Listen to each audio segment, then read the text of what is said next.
దేవుని వాక్యం చదువుదాం. యోహాను సువార్త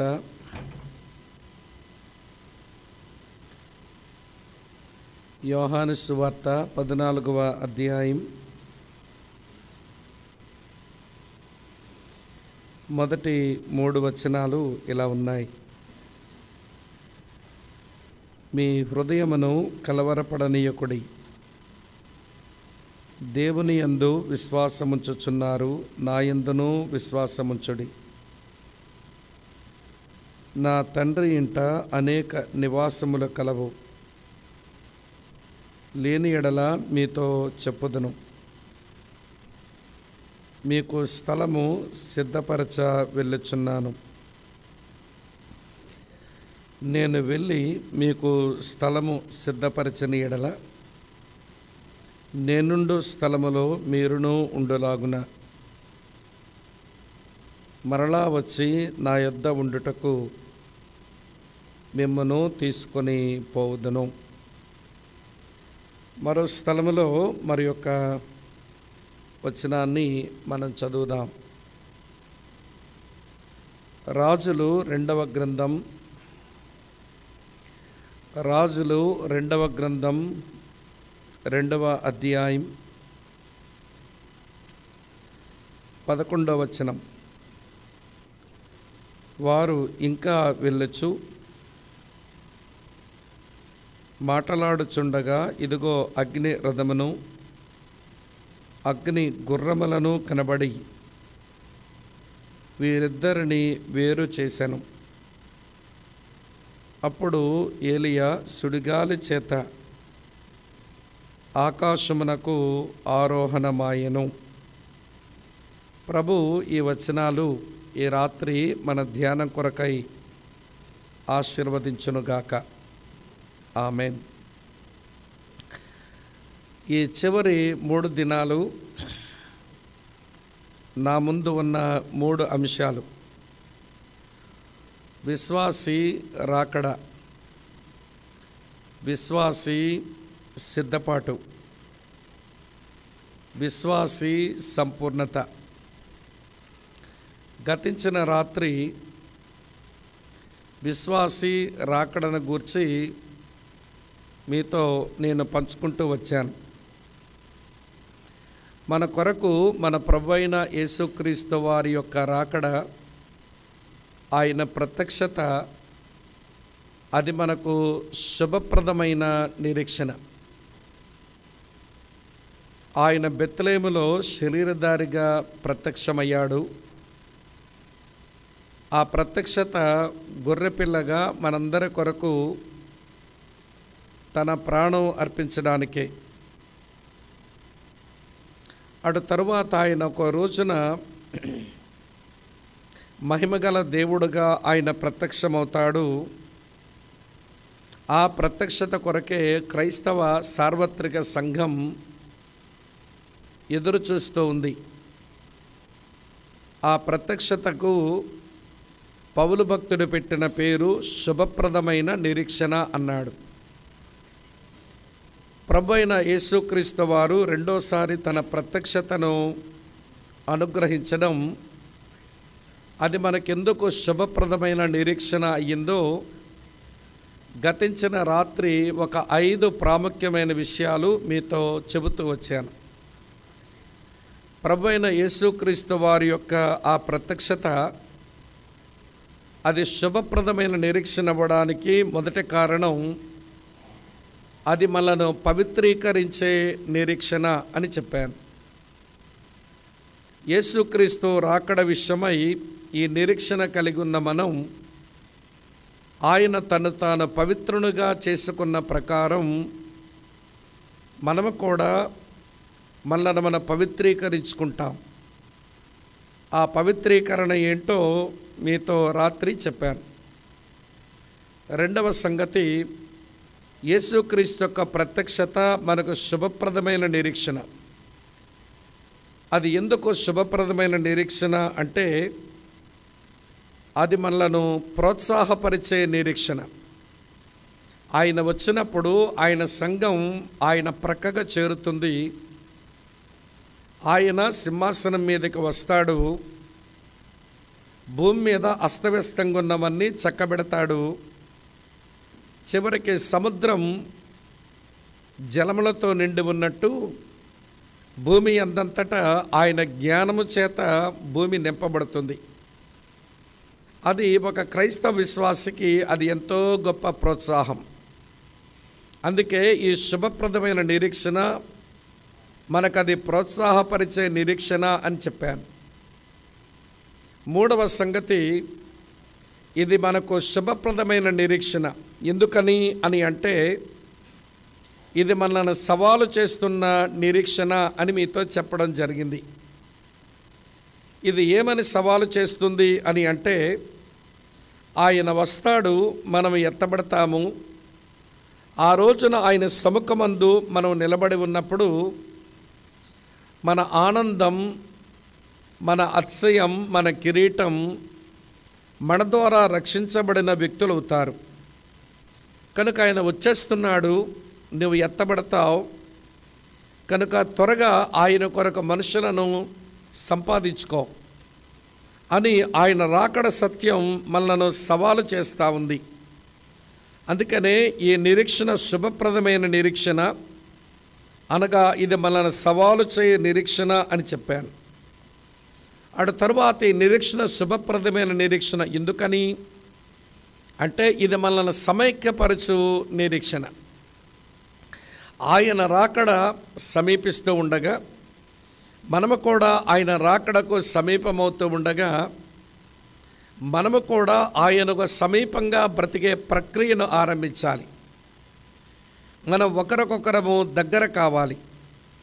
ప్రేమ చేత మనం ఒకరినొకరం సమైక్యపరచుకోవాలి. దాని గురించిన సంగతులు కూడా కొన్ని మీతో చెప్పడం జరిగింది. చివరగా ప్రభువైన యేసుక్రీస్తు యొక్క రాకడ ఇది శుభప్రదమైన నిరీక్షణ ఎందుకైందనంటే, ఇది మనలను ఆదరించు నిరీక్షణ. ఆయన వచ్చినప్పుడు, మనం ఎత్తబడినప్పుడు మనకు సంక్రమించేవి చాలా ఉన్నాయి. ఒక శ్రేష్టమైన దేహం వస్తుంది, ఒక శ్రేష్టమైన సంబంధం వస్తుంది, ఒక శ్రేష్టమైన నివాసం వస్తుంది, ఒక శ్రేష్టమైన ఉద్యోగం వస్తుంది.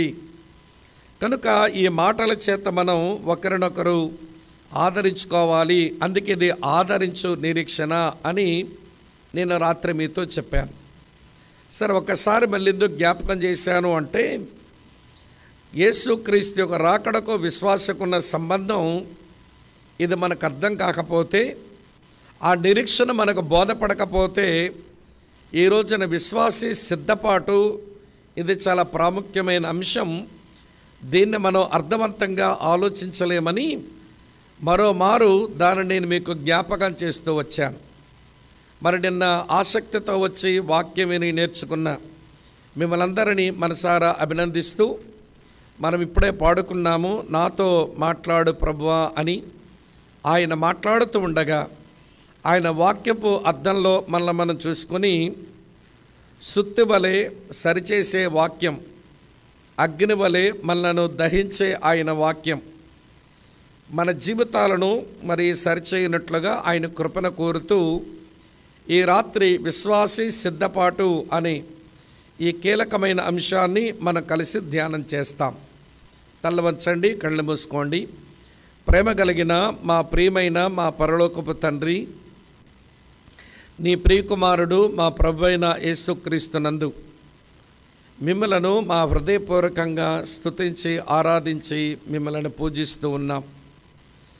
మా పాప శాపముల చేత నాశనమునకు మేము వెళుతూ ఉండగా, నీ కుమారుని మా నిమిత్తమై ఒక బలి పశువుగా ఆ శిలువలో నీ కుమారుని మీరు విడిచిపెట్టి, ఆయన అర్పించుకున్న ఆ ప్రాణాత్మ దేహముల వలన మాకు పాపక్షమాపణ విమోచన కలిగించి, అంధకార సంబంధమైన లోకమునకు చెందిన మమ్మలను నీ కుమారుడి యొక్క రాజ్యవాసులుగా మీరు మమ్మల్ని మలచారు. మీకు కృతజ్ఞతలు.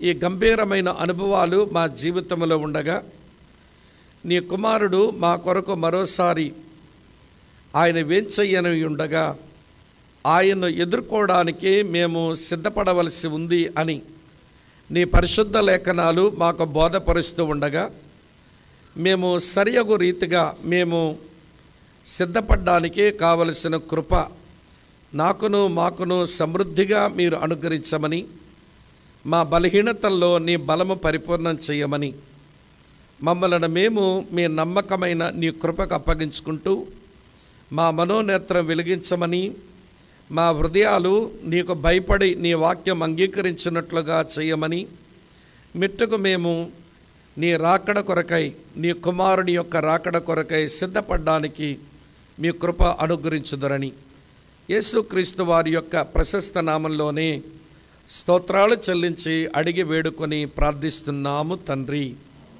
Amen, amen. క్రీస్తునందు ప్రియ సహోదరి సహోదరులారా,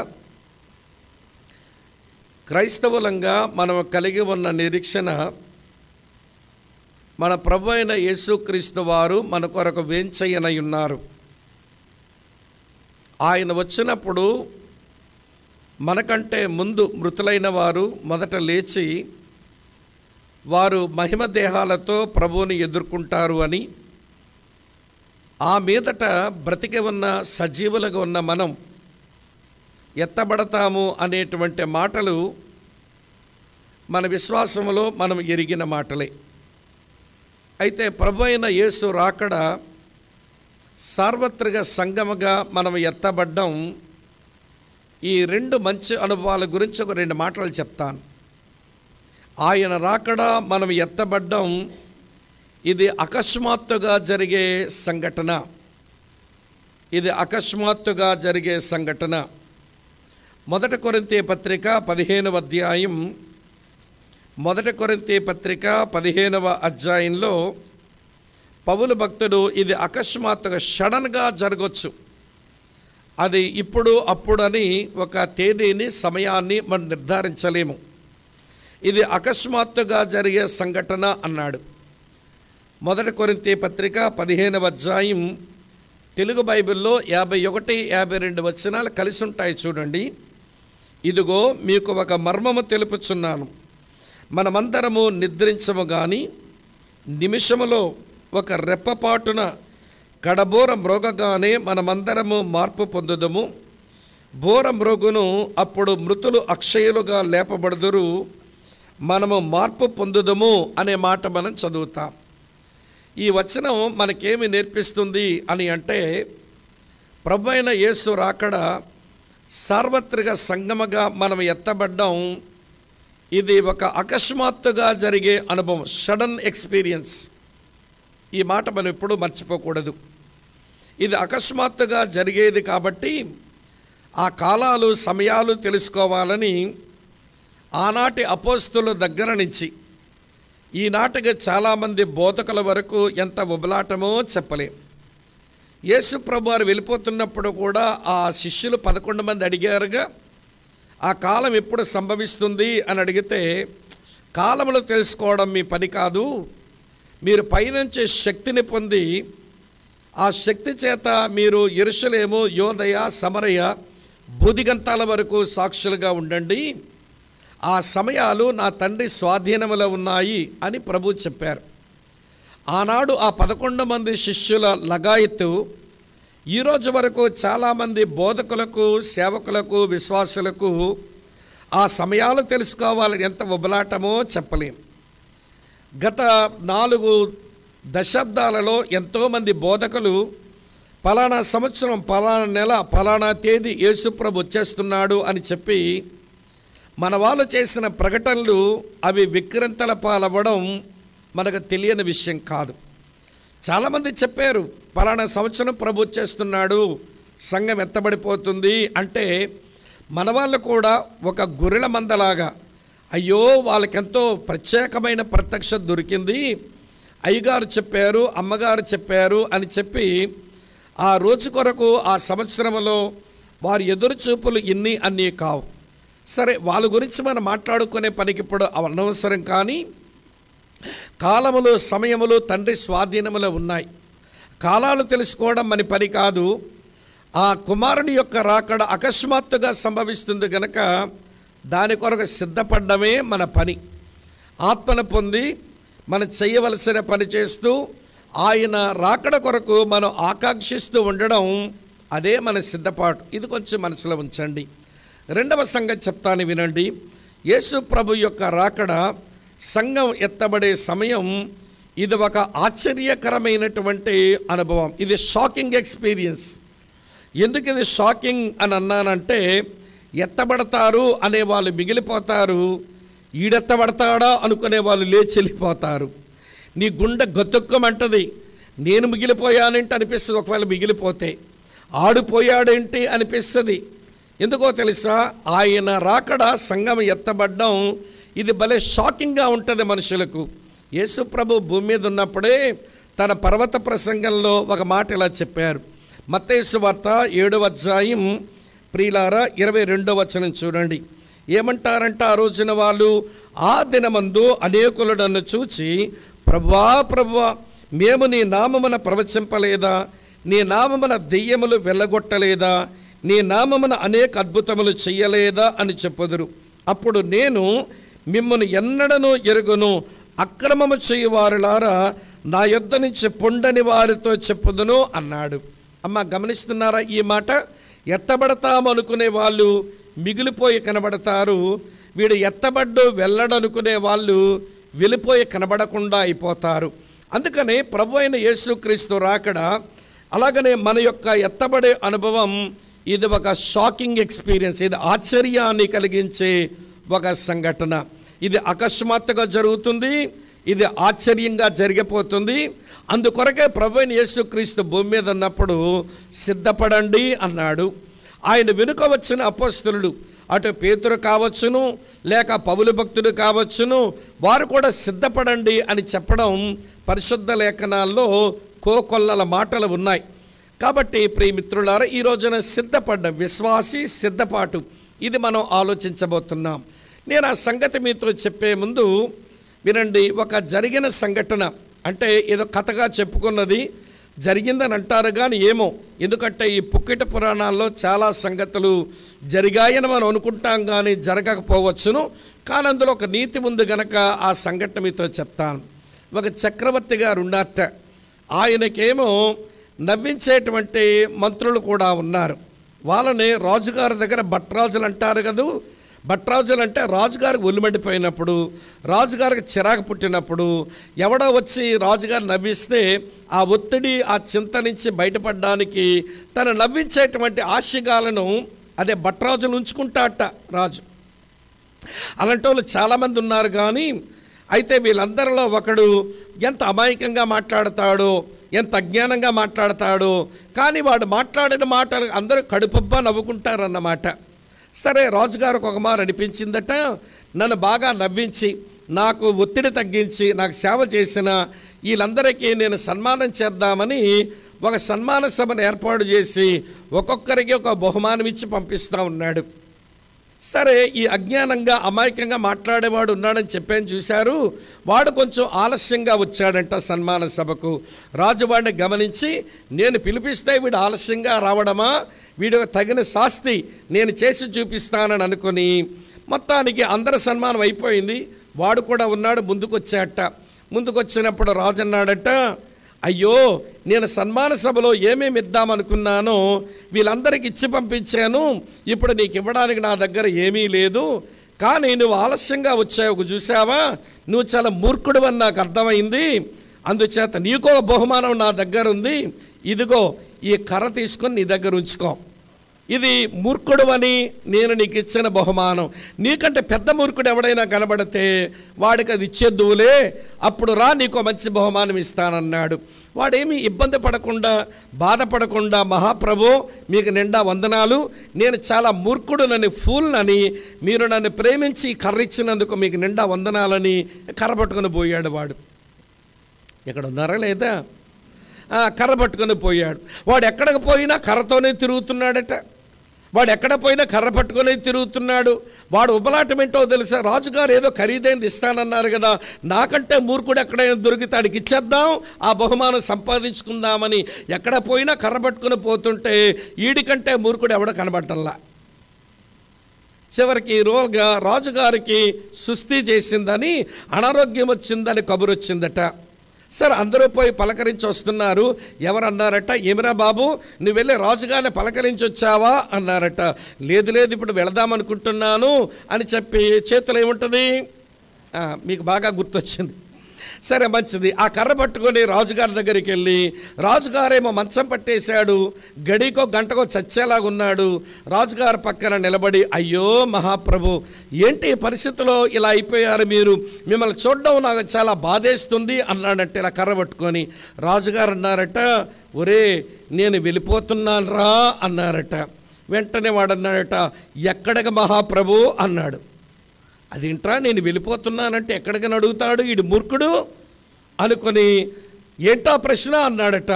సరే మహాప్రభు మీరు వెళుదురు కానీ వెళ్ళే దగ్గర కానీ నాకు రెండో ప్రశ్న, మీరు బట్టలు సరుకులన్నీ సర్దుకున్నారా అన్నాడంట. వీడికి భలే వ్యంగ్యంగా ఉందే, నేను వెళ్ళిపోతున్నా చావబోతున్నా అని చెబుతుంటే వీడు చాలా పరిహాసం చేస్తున్నాడని ఏంటలా అడుగుతున్నావు అన్నాడట. అవును మహాప్రభు, మీరు వెళ్ళే దగ్గరకు వంటోళ్ళు, మీరు వెళ్ళే దగ్గరికి మీ చాకలోళ్ళు, మీరు వెళ్ళే దగ్గర మీ పనులు చేసే బంట్రౌతులు అందరినీ ముందు పంపించారా అన్నాడట. రాజుగారికి భలే ఒళ్ళు మండిపోతా ఉంది. నేను చావబోతున్నానరా వెళ్ళిపోతున్నానంటే ఇంత పరిహాసమా వీడికి? బట్టలు సర్దుకున్నారని అడుగుతాడు, మీకంటే ముందు మీ పనుల్ని చాకలోల్ని వంటోళ్ళని పంపించారని అడుగుతాడు.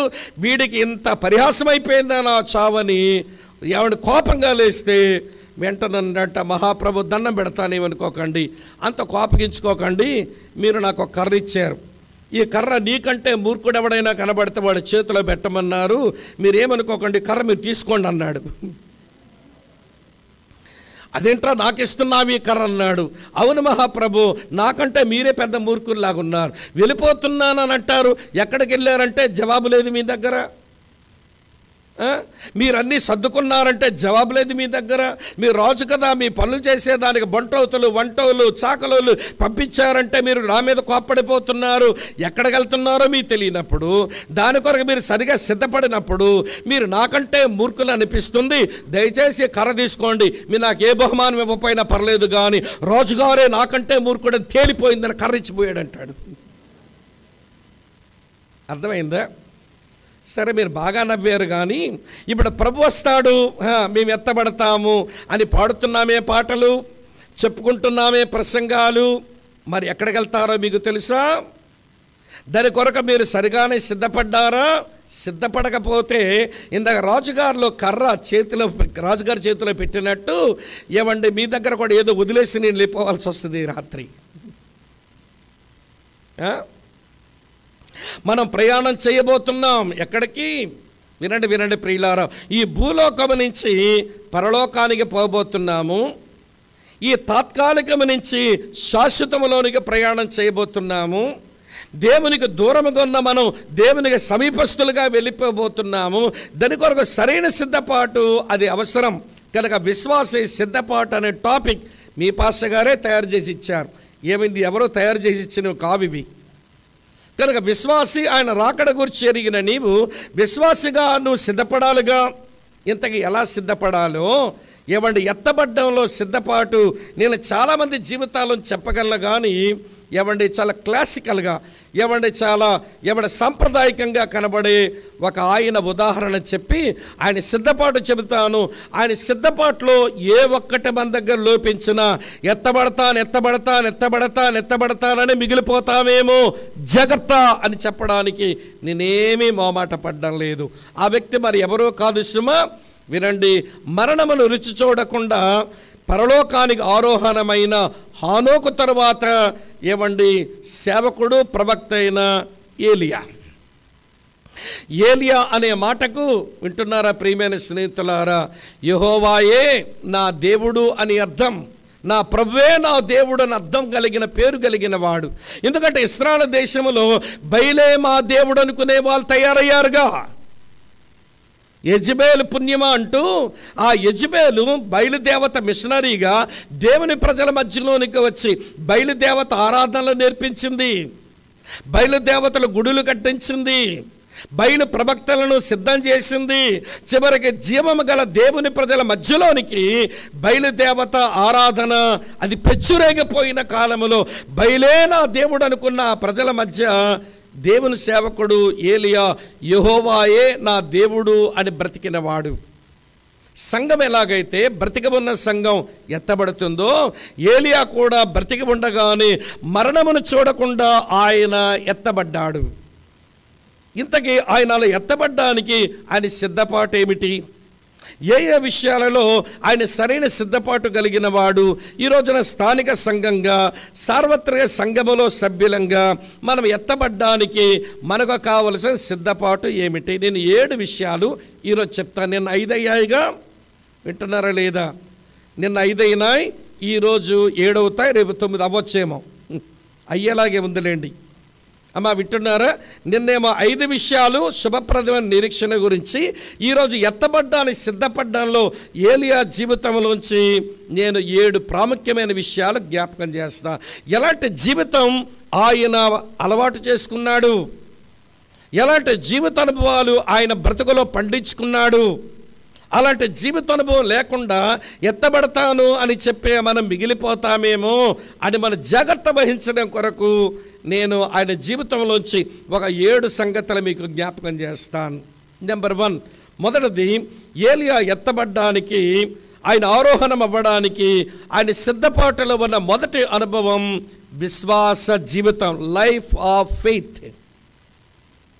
విశ్వాస జీవితం ఏమిటి? ఆయన విశ్వాసం ఏమండి, మనకే విశ్వాసమే లేదా అని మీరు అంటారేమో. ఉందో లేదో తర్వాత తెలుసుకుందాం. కానీ ఏలియా యొక్క విశ్వాస జీవితాన్ని మనం అర్థం చేసుకోవడానికి ప్రయత్నం చేద్దాం. రండి, నేను వరుసగా చూపిస్తాను. రాజుల మొదటి గ్రంథం 17వ అధ్యాయం 1వ వచనం. రాజుల మొదటి గ్రంథం 17వ అధ్యాయం 1వ వచనం. అంతటా గిలాదు కాపురసుల సంబంధియును తిష్బీయుడనైన ఏలియా ఆహాబు నద్దకు వచ్చి, ఎవని సన్నద్ధి నేను నిలబడ్డానో ఇశ్రాయేలు దేవుడైన ఆ యెహోవా జీవముతోడు నా మాట ప్రకారము గాక, ఈ సంవత్సరములలో మంచైనను వర్షమైనను పడదని ప్రకటించాను అని రాసి ఉంది. ఇప్పుడు ఏలియా దగ్గరున్న విశ్వాసం ఏమిటి అంటే, దేవుడు నాకు సెలవిచ్చిన మాట నేను రాజుగారి ముందు ప్రకటిస్తున్నా. ఈ సంవత్సరములలో వర్షమైనను మంచైనను పడదని దేవుడు నాకు సెలవిచ్చిన మాట నేను ఈ రాజుగారికి నేను ప్రకటిస్తున్నా. ఇక్కడ ఏమండి ఏలియా దగ్గరున్న విశ్వాసం ఏంటో మీతో చెప్పనా? దేవుడు సెలవిచ్చిన మాట అది నిరర్ధకం కాదు. నేను ప్రకటించిన తరువాత నేనేమి దోషినవ్వను, నేనే అపనమ్మకస్తున్నవ్వను. సెలవిచ్చినవాడు దేవుడు, ఆయన మాట ఎప్పుడు నిరర్ధకం కాదు. నేను ఇశ్రాయేల్ రాజుకే ఈ వాక్యాన్ని ప్రకటిస్తున్నాను, దేవుడు సెలవిచ్చిన మాట నెరవేరుతుంది. అది ఆయన విశ్వాసం. అమ్మ ఆలకిస్తున్నారా? ఈ రోజున దేవుడు సెలవిచ్చిన మాట ఏది నిరర్ధకం కాదు అని విశ్వాసమే మనకుందంటారా? ఎత్తబడతామని అనుకుంటున్నాం కదా, మంచిది. కానీ దేవుడు సెలవిచ్చిన మాట దేవుడు నెరవేరుస్తాడు అన్న విశ్వాసమే మన బ్రతుకులో ఏమంటే కనబడుతున్నదా? ఇలా మీతో చెప్తాను, వినండి. గబ్రియేల్ మరియ దగ్గరకు వచ్చాడు. గబ్రియేల్ మరియ దగ్గరకు వచ్చాడు. అమ్మా, నీవు గర్భము ధరిస్తావు, ఒక పిల్లవాడిని కంటావు, అతను సర్వోన్నతుడైన దేవుని కుమారుడు అనబడతాడు, అతను దావీదు సింహాసనం మీదకి వచ్చి ఏలుతాడు అని చెబితే ఆమె అనింది, అరే పురుషుని ఎరగని దానిని ఇది ఎట్లా నాకు సంభవించును అంటే, గబ్రియేల్ అన్నాడు మాట, అమ్మా దేవుడు సెలవిచ్చిన ఏ మాట కూడా నిరర్ధకం కాదు అన్నాడు. వింటున్నారా ఈ మాట? చూడండి, లూకా సువార్త 1వ అధ్యాయంలో దేవదూత అందించిన సందేశం ఇదే. చదువుతున్నాను చూడండి ప్రియుల. లూకా సువార్త 1వ అధ్యాయం చదువుతున్నాను 37వ వచనం. దేవుడు చెప్పిన ఏ మాట అయినను నిరర్ధకము కానేరదని ఆమెతో చెప్పెను. దేవుడు సెలవిచ్చిన మాట ఏది నిరర్ధకము కానేరదని ఆమెతో చెప్పెను. ఆ విషయాన్ని నమ్మిన మరియ అంది, వెంటనే చూడండి 38వ వచనంలో, అందుకు మరియ, ఇదిగో ప్రభు దాసురాలను, నీ మాట చొప్పున నాకు జరుగునుగాక అనెను. అమ్మ ఆలకిస్తున్నారా ఈ మాట? నేను మీకు చెప్పగోరే విషయం ఏంటంటే, దేవుడు సెలవిచ్చిన మాట ఏది నిరర్ధకం కాదు, దేవుడు చెప్పిన మాట నెరవేర్పుకొస్తుంది అన్న విశ్వాసం. దేవుడు సెలవిచ్చిన మాట నెరవేర్పుకొస్తుంది అన్న విశ్వాసం. ఆ విశ్వాసమే లేకపోతే చంపే మనస్తత్వం కలిగిన అతగాడు, చంపే మనస్తత్వం కలిగిన తన భార్య ముందు ఈ మాట ప్రకటించడానికి అతను సాహసించేవాడు కాదు. ఆ సాహసానికి ఆధారం దేవుడు సెలవిచ్చిన ఏ మాట కూడా నిరర్ధకం కాదు అన్న విశ్వాసం లోపలుంది కనుకనే, వినండి ప్రియమైన మిత్రులారా, భయపడకుండా చెబుతున్నాడు. ఈ సంవత్సరములలో వర్షమైనను మంచైనను పడదు అని నీకు ప్రకటిస్తున్నా అన్నాడు. ఇప్పుడు నేరుగా మిమ్మల్ని అడుగుతున్నాను, దేవుడు సెలవిచ్చిన మాట అది నిరర్ధకం కాదు, అది నెరవేర్పుకు వస్తుంది అని నమ్మిన వారమే అయితే, మరి ఇలాగా ఇదిగో ప్రభు దాసుడును, నీ మాట చెప్పును నాకు జరుగునుగాక అని దేవుని ముందు లొంగిపోవడం మనకు వస్తుందా? డాక్టర్ లూకా గారు ఈ సత్యాన్ని 3 సార్లు రాశారు తన సువార్తలో. దేవుడు ఏ మాట సెలవిస్తే ఆ మాట ప్రకారం చేస్తే జరగవలసింది జరుగుతుందన్న విశ్వాసం ఇక్కడ మరీకే కాదు. లూకా సువార్త 5వ అధ్యాయంలో పేతురుకుంది, లూకా సువార్త 7వ అధ్యాయంలో శతాధిపతికి ఉంది. అందుకని లూకా సువార్త 5వ అధ్యాయంలో పేతురు ఏమన్నాడు చదువుతాను చూడండి. లూకా సువార్త 5వ అధ్యాయం 5వ వచనంలో, సీమోను ఏలినవాడా, రాత్రంతయు మేము ప్రయాసపడ్డాం కానీ మాకేమీ దొరకలేదు, అయినా నీ మాట చెప్పునా. ఎందుకంటే నీ మాట నిరర్ధకం కాదు. మేము రాత్రంతా ప్రయాసపడ్డ మాట నిజమే, నేను చేపలు పట్టేవాడు అది నిజమే, నువ్వేమో వడ్రంగివాడు ఇది నిజమే, కానీ నువ్వు చెప్పావు కాబట్టి నీ మాట నిరర్ధకం కాదు, అందుకే వెళ్తున్నా నేను వల వేయడానికి.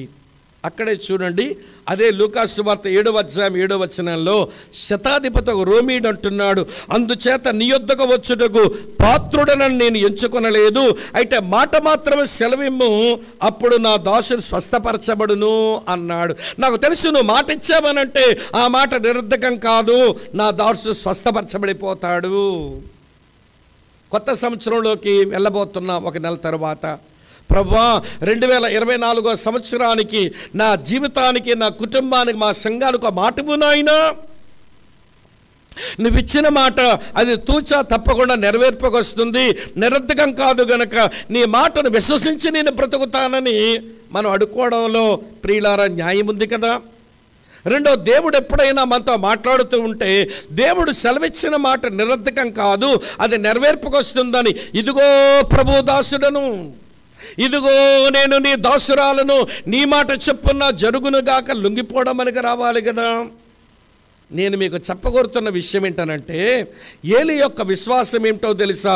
దేవుడు సెలవిచ్చిన మాట అది తప్పక నెరవేరుతుంది, దేవుని మాట ఎప్పుడు నిరర్ధకం కాదు అన్న విశ్వాసం. ఎత్తబడ్డానికి ఉపయోగపడింది అది, ఆయన ఆరోహణమైపోవడానికి దోహదపడింది అది. ఈ రోజున అలాంటి విశ్వాసమే మన జీవితంలో కనబడుతుంది అని అంటారా? ఇది మనం ఆలోచించుకోవలసిన ఒక విషయం. రెండో విషయం చెప్తాను రండి. అదే రాజుల మొదటి గ్రంథం 17వ అధ్యాయం 21వ వచనం చూడండి, ఏమి రాసింది? రాజులు మొదటి గ్రంథం 17వ అధ్యాయం 21వ వచనం, ఆ చిన్నవాని మీద ముమ్మారు తాను పారచూచుకుని, యెహోవా నా దేవా, నా మొర ఆలకించి ఈ చిన్నవానికి ప్రాణం మరలా రానిమ్మని యెహోవాకు ప్రార్థింపగా, నేను నమ్మిన దేవుడు ప్రార్థన ఆలించువాడు అన్న విశ్వాసం. దేవుని మాట నిరర్ధకం కాదు అన్నది నా విశ్వాసం. నేను దేవునికి చేసే ప్రార్థనకు జవాబు వస్తుంది అన్నది నా విశ్వాసం. ఇక్కడ కూర్చున్న మనమంతా చాలా చాలా చాలా చాలా ప్రార్థనలు చేస్తుంటాం కదా. ఈ ప్రార్థనలకు దేవుడు జవాబిస్తాడని విశ్వాసంతోనే చేస్తుంటామంటారా? ఏమో, చీకట్లో ఒక రాయిసిరినట్టు తగిలితే తగిలింది, చెప్పరే, తగలపోతే తగలలేదు. కొంతమంది ప్రార్థన అనుభవాన్ని లాటరీలాగా చూసుకుంటారు. ఎవడు పేలితే పేలింది, పేలకపోతే లాటరీ పేలలేదన్నట్టు, లాటరీ కట్టినోడు అనుకున్నట్టు ప్రార్థన చేసేవాళ్ళు కూడా దేవుడు వింటే విన్నాడు, జవాబిస్తే ఇచ్చాడు, వినకపోతే వినలేదు, జవాబు ఇవ్వకపోతే ఇవ్వలేదు అన్నట్టు చీకట్లో ఒక రాయిసిరినట్టు ప్రార్థన వాడుకుంటారు. లేదు లేదు ప్రియులారా, మనం ప్రార్థించిన ప్రతిసారి నా దేవుడు నా ప్రార్థన ఆలించు దేవుడు. అందుకనే నువ్వు అడుగుతున్నావని జాగ్రత్తగా అడగాలి. మరి ఇవన్నీ ఆయన జవాబిచ్చే దేవుడు. ఆయన పేరేంటో తెలుసా? 65వ కీర్తన 2వ వచనంలో రాసి ఉంటుంది, ప్రార్థన ఆలకించువాడ సర్వ శరీరులు నీ యొద్దకు వచ్చెదరు. ఏం పేరమ్మ ఈయన పేరు? ఎవరు ప్రార్థన ఆలకిస్తాడు? అన్యురాలైన, వింటున్నారా, అన్యురాలైనటువంటి హాగర ప్రార్థన విన్నాడు. అన్యులైనటువంటి చాలామంది ప్రార్థనలు దేవుడు ఆలకించాడు. బైబిల్లో తన ప్రజల ప్రార్థన ఆలకించాడు.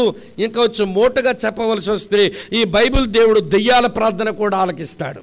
తెలుసా మీకు? ప్రభువా, మా సమయం ఇంకా రాలేదు, ఈ మనిషిని వదిలిపోతాం, పొందులోకి పోతాం, మాకు అవకాశం ఇవ్వంటే వారి మనం కూడా దెయ్యాల మనం ఆలకించి పడి పొందుల్లోకి అన్నాడు.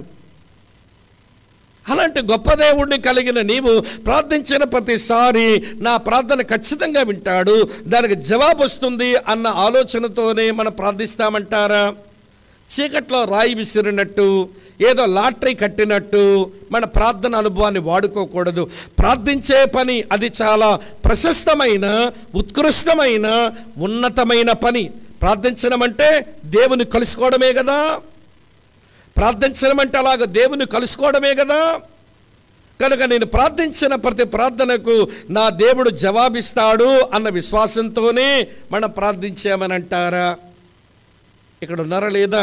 ఎప్పుడు మనకు ధైర్యం వస్తుందంటే నేను చేసిన ప్రార్థన దేవుడు ఆలకిస్తాడన్న ఎవడి ధైర్యం ఎప్పుడు వస్తుందంటే నేను అడిగింది దేవుని చిత్త ప్రకారం అడిగాను అన్నప్పుడే. 1 యోహాను పత్రిక 5:14 రాసి ఉంటుంది, ఎవడ ప్రార్థనలో ధైర్యంతో ప్రార్థన చేసేవాళ్ళు ఎప్పుడు ధైర్యంతో ప్రార్థన చేయగలుగుతారో భక్తుడు చెప్పాడు. ఇక్కడ చదువుతాను చూడండి, 1 యోహాను 5:14, ఆయనను బట్టి మనకు కలిగిన ధైర్యం ఏదనగా ఆయన చిత్తానుసారముగా మనం ఏదడిగినను ఆయన మన మనవి ఆలకించును. నువ్వేదడిగినా నీ మనం ఆలకిస్తాడు. అయితే నువ్వు అడిగింది ఏమై ఉండాలి? గట్టిగా చెప్పండి, ఏమై ఉండాలి? దేవుని చిత్తమై ఉండాలి. ఎవరో అనారోగ్యంతో ఉన్నారు, మన ముందుకు వచ్చారు ప్రార్థన చేయమని. ప్రభువా స్వస్థపరచు అని నువ్వు ప్రార్థన చేయటం దేవుని చిత్తమేనా? అసలు జబ్బును ఎందుకు ఇచ్చినాడు దేవుడు ముందు అడిగేవది? వివేచించావా? మన క్రైస్తవులకు ఉన్న మాయిదారు రోగం ఏంటో తెలుసా? జబ్బుతో వచ్చినోడు వచ్చి బాగులేదండి ప్రార్థన చేయండి అని అంటే యేసునామములో స్వస్థత. ఈ క్రైస్తవులు ఈ పదాలు కూడా వచ్చినాయి. ఏమంటే జబ్బుకు తెలుగు రాదనుకుని ఇంగ్లీష్లో జబ్బుతో మాట్లాడుతూ in the name of Jesus healing right now అంటారు. ఇప్పుడే స్వస్థత అంట, రైట్ నౌ. వీళ్ళు దేవుడో ఆయన దేవుడో నాకు అర్థం కాదు, కానీ ఇప్పుడే స్వస్థత. దేవుడు అంట, ఒరే నువ్వు నా సేవకుడు అయి ఉండి, నువ్వు నా విశ్వాసం అయి ఉండి ఆ జబ్బు ఎందుకు వచ్చాను నువ్వు ఒక్క నిమిషం ఆగా ఆలోచించావా? ఆమె నాకు దగ్గర అవుతుందని నేను జబ్బిచ్చా, ఆమె బ్రతుకులో నా పాపాన్ని సరిచేసుకుంటుందని జబ్బిచ్చా, ఆమె విశ్వాసంలో ఎదుగుతుందని జబ్బిచ్చా, నేను మేలు కొరకు నేను జబ్బిస్తే తీసేమంటావే? నువ్వు నా సేవకుడవేనా? నువ్వు నా విశ్వాసివేనా? వింటున్నారా లేదా మీరు? అందుకనే మనం ఏది ప్రార్థన చేస్తున్నా వినండి, ఒక్క నిమిషం ఆగి ఆలోచించి దేవుని చిత్త ప్రకారంగా అడుగుతున్నాను లేదని అడిగితే ధైర్యం వస్తుంది ప్రార్థనలో. ఇక్కడ ఉన్నారా లేదా? అమ్మ అర్థమవుతుందా? ఈ దేవుడు ఎవరు? తన మాటను నిలబెట్టుకునే దేవుడు అన్న విశ్వాసం అది మనకు అవసరం. ఏలియాకు ఉన్నట్టుగా నేను చేసిన ప్రార్థన దేవుడు ఆలకిస్తాడు అన్న విశ్వాసం ఏలియాకు ఉన్నట్టు అది మనకే అవసరమే. అమ్మ బోధపడుతున్నదా? 2 చెప్పాను. ఇది ఆయన విశ్వాస జీవితాన్ని గురించి మొత్తం రాజుల 1వ గ్రంథం 17వ అధ్యాయం దగ్గర నుంచి రాజులు 2వ గ్రంథం 2వ అధ్యాయం వరకు అతని విశ్వాస జీవితం అంతా సర్వే చేస్తే అసలు ఈ రాత్రి 2 గంటలు మాట్లాడుకోవడం సరిపోద్ది టైం. కాకపోతే మన సందేశం మన టాపిక్లో మనం నిలవాలి కాబట్టి అన్ని విషయాలు చూపడం లేదు. కానీ ఎత్తపడడానికి ఏలియాలో ఉన్న విశ్వాసం, ఎత్తబడబోతున్న ఆయన రాకడ ఒకరు సిద్ధపడుతున్న నీ లోపల ఆ విశ్వాస జీవితం అలవర్చుకుంటున్నామా లేదా అన్నది ఆ వాక్య తలంపులు మీ ముందు తెస్తున్నానంతే. అమ్మ వింటున్నారా? ఎన్నొచ్చాయి ఇప్పుడు మనకు విశ్వాస జీవితాన్ని గురించి? వాక్యం నెరవేర్చే దేవుడు అన్న విశ్వాసం, ప్రార్థన ఆలించువాడన్న విశ్వాసం. 3వ సంగతి చెప్తాను చూడండి. ఏమిటా విశ్వాసం? ఏలియాకున్న విశ్వాసం ఏమిటి? రాజుల 1వ గ్రంథం 18వ అధ్యాయం 1వ వచనం చూడండి. రాజుల 1వ గ్రంథం 18:1, అనేక దినములైన తరువాత 3వ సంవత్సరమందు యెహోవా వాక్కు ఏలియాకు ప్రత్యక్షమై, నేను భూమి మీద వర్షం కురిపింపబోచున్నాను, నీ వెళ్ళి ఆహాబును దర్శించమని సెలవీయగా అని ఉంది. ఆహాబు దగ్గరికి వెళ్తే చప్పట్లు లేవు, ఆహాబు దగ్గరికి వెళ్తే శాలువాలు లేవు, ఆహాబు దగ్గరికి వెళ్తే సన్మానాలు ఉండవు. ఆహాబు అతని భార్య యెహోవా ప్రవక్తగా పౌరుషంగా నిలబడిన ఏలియాను చంపేద్దామనుకుంటున్నారు. అయినా దేవుడు వెళ్ళమన్నాడు, ఏలియా వెళ్ళిపోతున్నాడు. ఇప్పుడు ఏలియా దగ్గరున్న విశ్వాసం ఏంటో తెలుసా? నన్ను కాపాడేవాడు నా దేవుడు. నా దేవుడు వాక్యమును తన మాట నిలబెట్టుకునేవాడు, నా దేవుడు నా ప్రార్థన ఆలించువాడు, నా దేవుడు నన్ను కాపాడువాడు. అమ్మ వింటున్నారా? ఈ దేవుడు నిన్ను కాపాడువాడన్న విశ్వాసమే గట్టిగా మన హృదయంలో నిలిచిందంటారా? మీ సంగతి చెప్తాను వినండి. సరే, ఎక్కడికో పని మీద మనం బయటికి వెళ్తున్నాం, ఉదయాన్నే బాగా మంచిగా ప్రార్థన చేసుకున్నాం. దేవా, నేను పని మీద వెళ్తున్నాను, నువ్వు నన్ను కాపాడాలి అని చెప్పి ప్రార్థన చేసుకుని, నువ్వు దేవదూతలను కూడా కాపలా పెట్టు, నువ్వే వాక్యంలో సెలవిచ్చావు కదా, ఇశ్రాయేలుని కాపాడువాడు కొనకడు నిద్రపోదు అన్నావు, నువ్వే దేవదూతలతో కాపాడుతానన్నావు, నేను వెళ్తున్నాను కాపాడునని బాగా ప్రార్థన చేసుకుని బయటికి వెళ్ళాం. ఏ లారీయో, ఏ కారో, ఏ స్కూటరో తగిలినట్లుగా జుమ్ అంటూ పోయింది నీ పక్క నుంచి. అంటే దేవుడు కాపాడాడుగా. అప్పుడు తల ఇట్లా పైకెత్తి, దేవా నువ్వెంత నమ్మదగిన వాడివి, నువ్వు నన్ను కాపాడతానని వాక్యంలో సెలవిచ్చినట్లుగా ఎంత అద్భుతంగా నువ్వు కాపాడావని పైకి తలెత్తి 1 నిమిషం, 1 సెకండ్ దేవునికి స్తుతులు చెల్లించుతావా? మీరు చెప్పరు, మీరేం చేస్తారు నేను చెప్తాను. తలపైకైతే దేవుని స్తుతులు చెల్లించరు, కానీ సట్టగున్న పైన బొత్తా తీసి అమ్మయ్యా అనుకుంటా.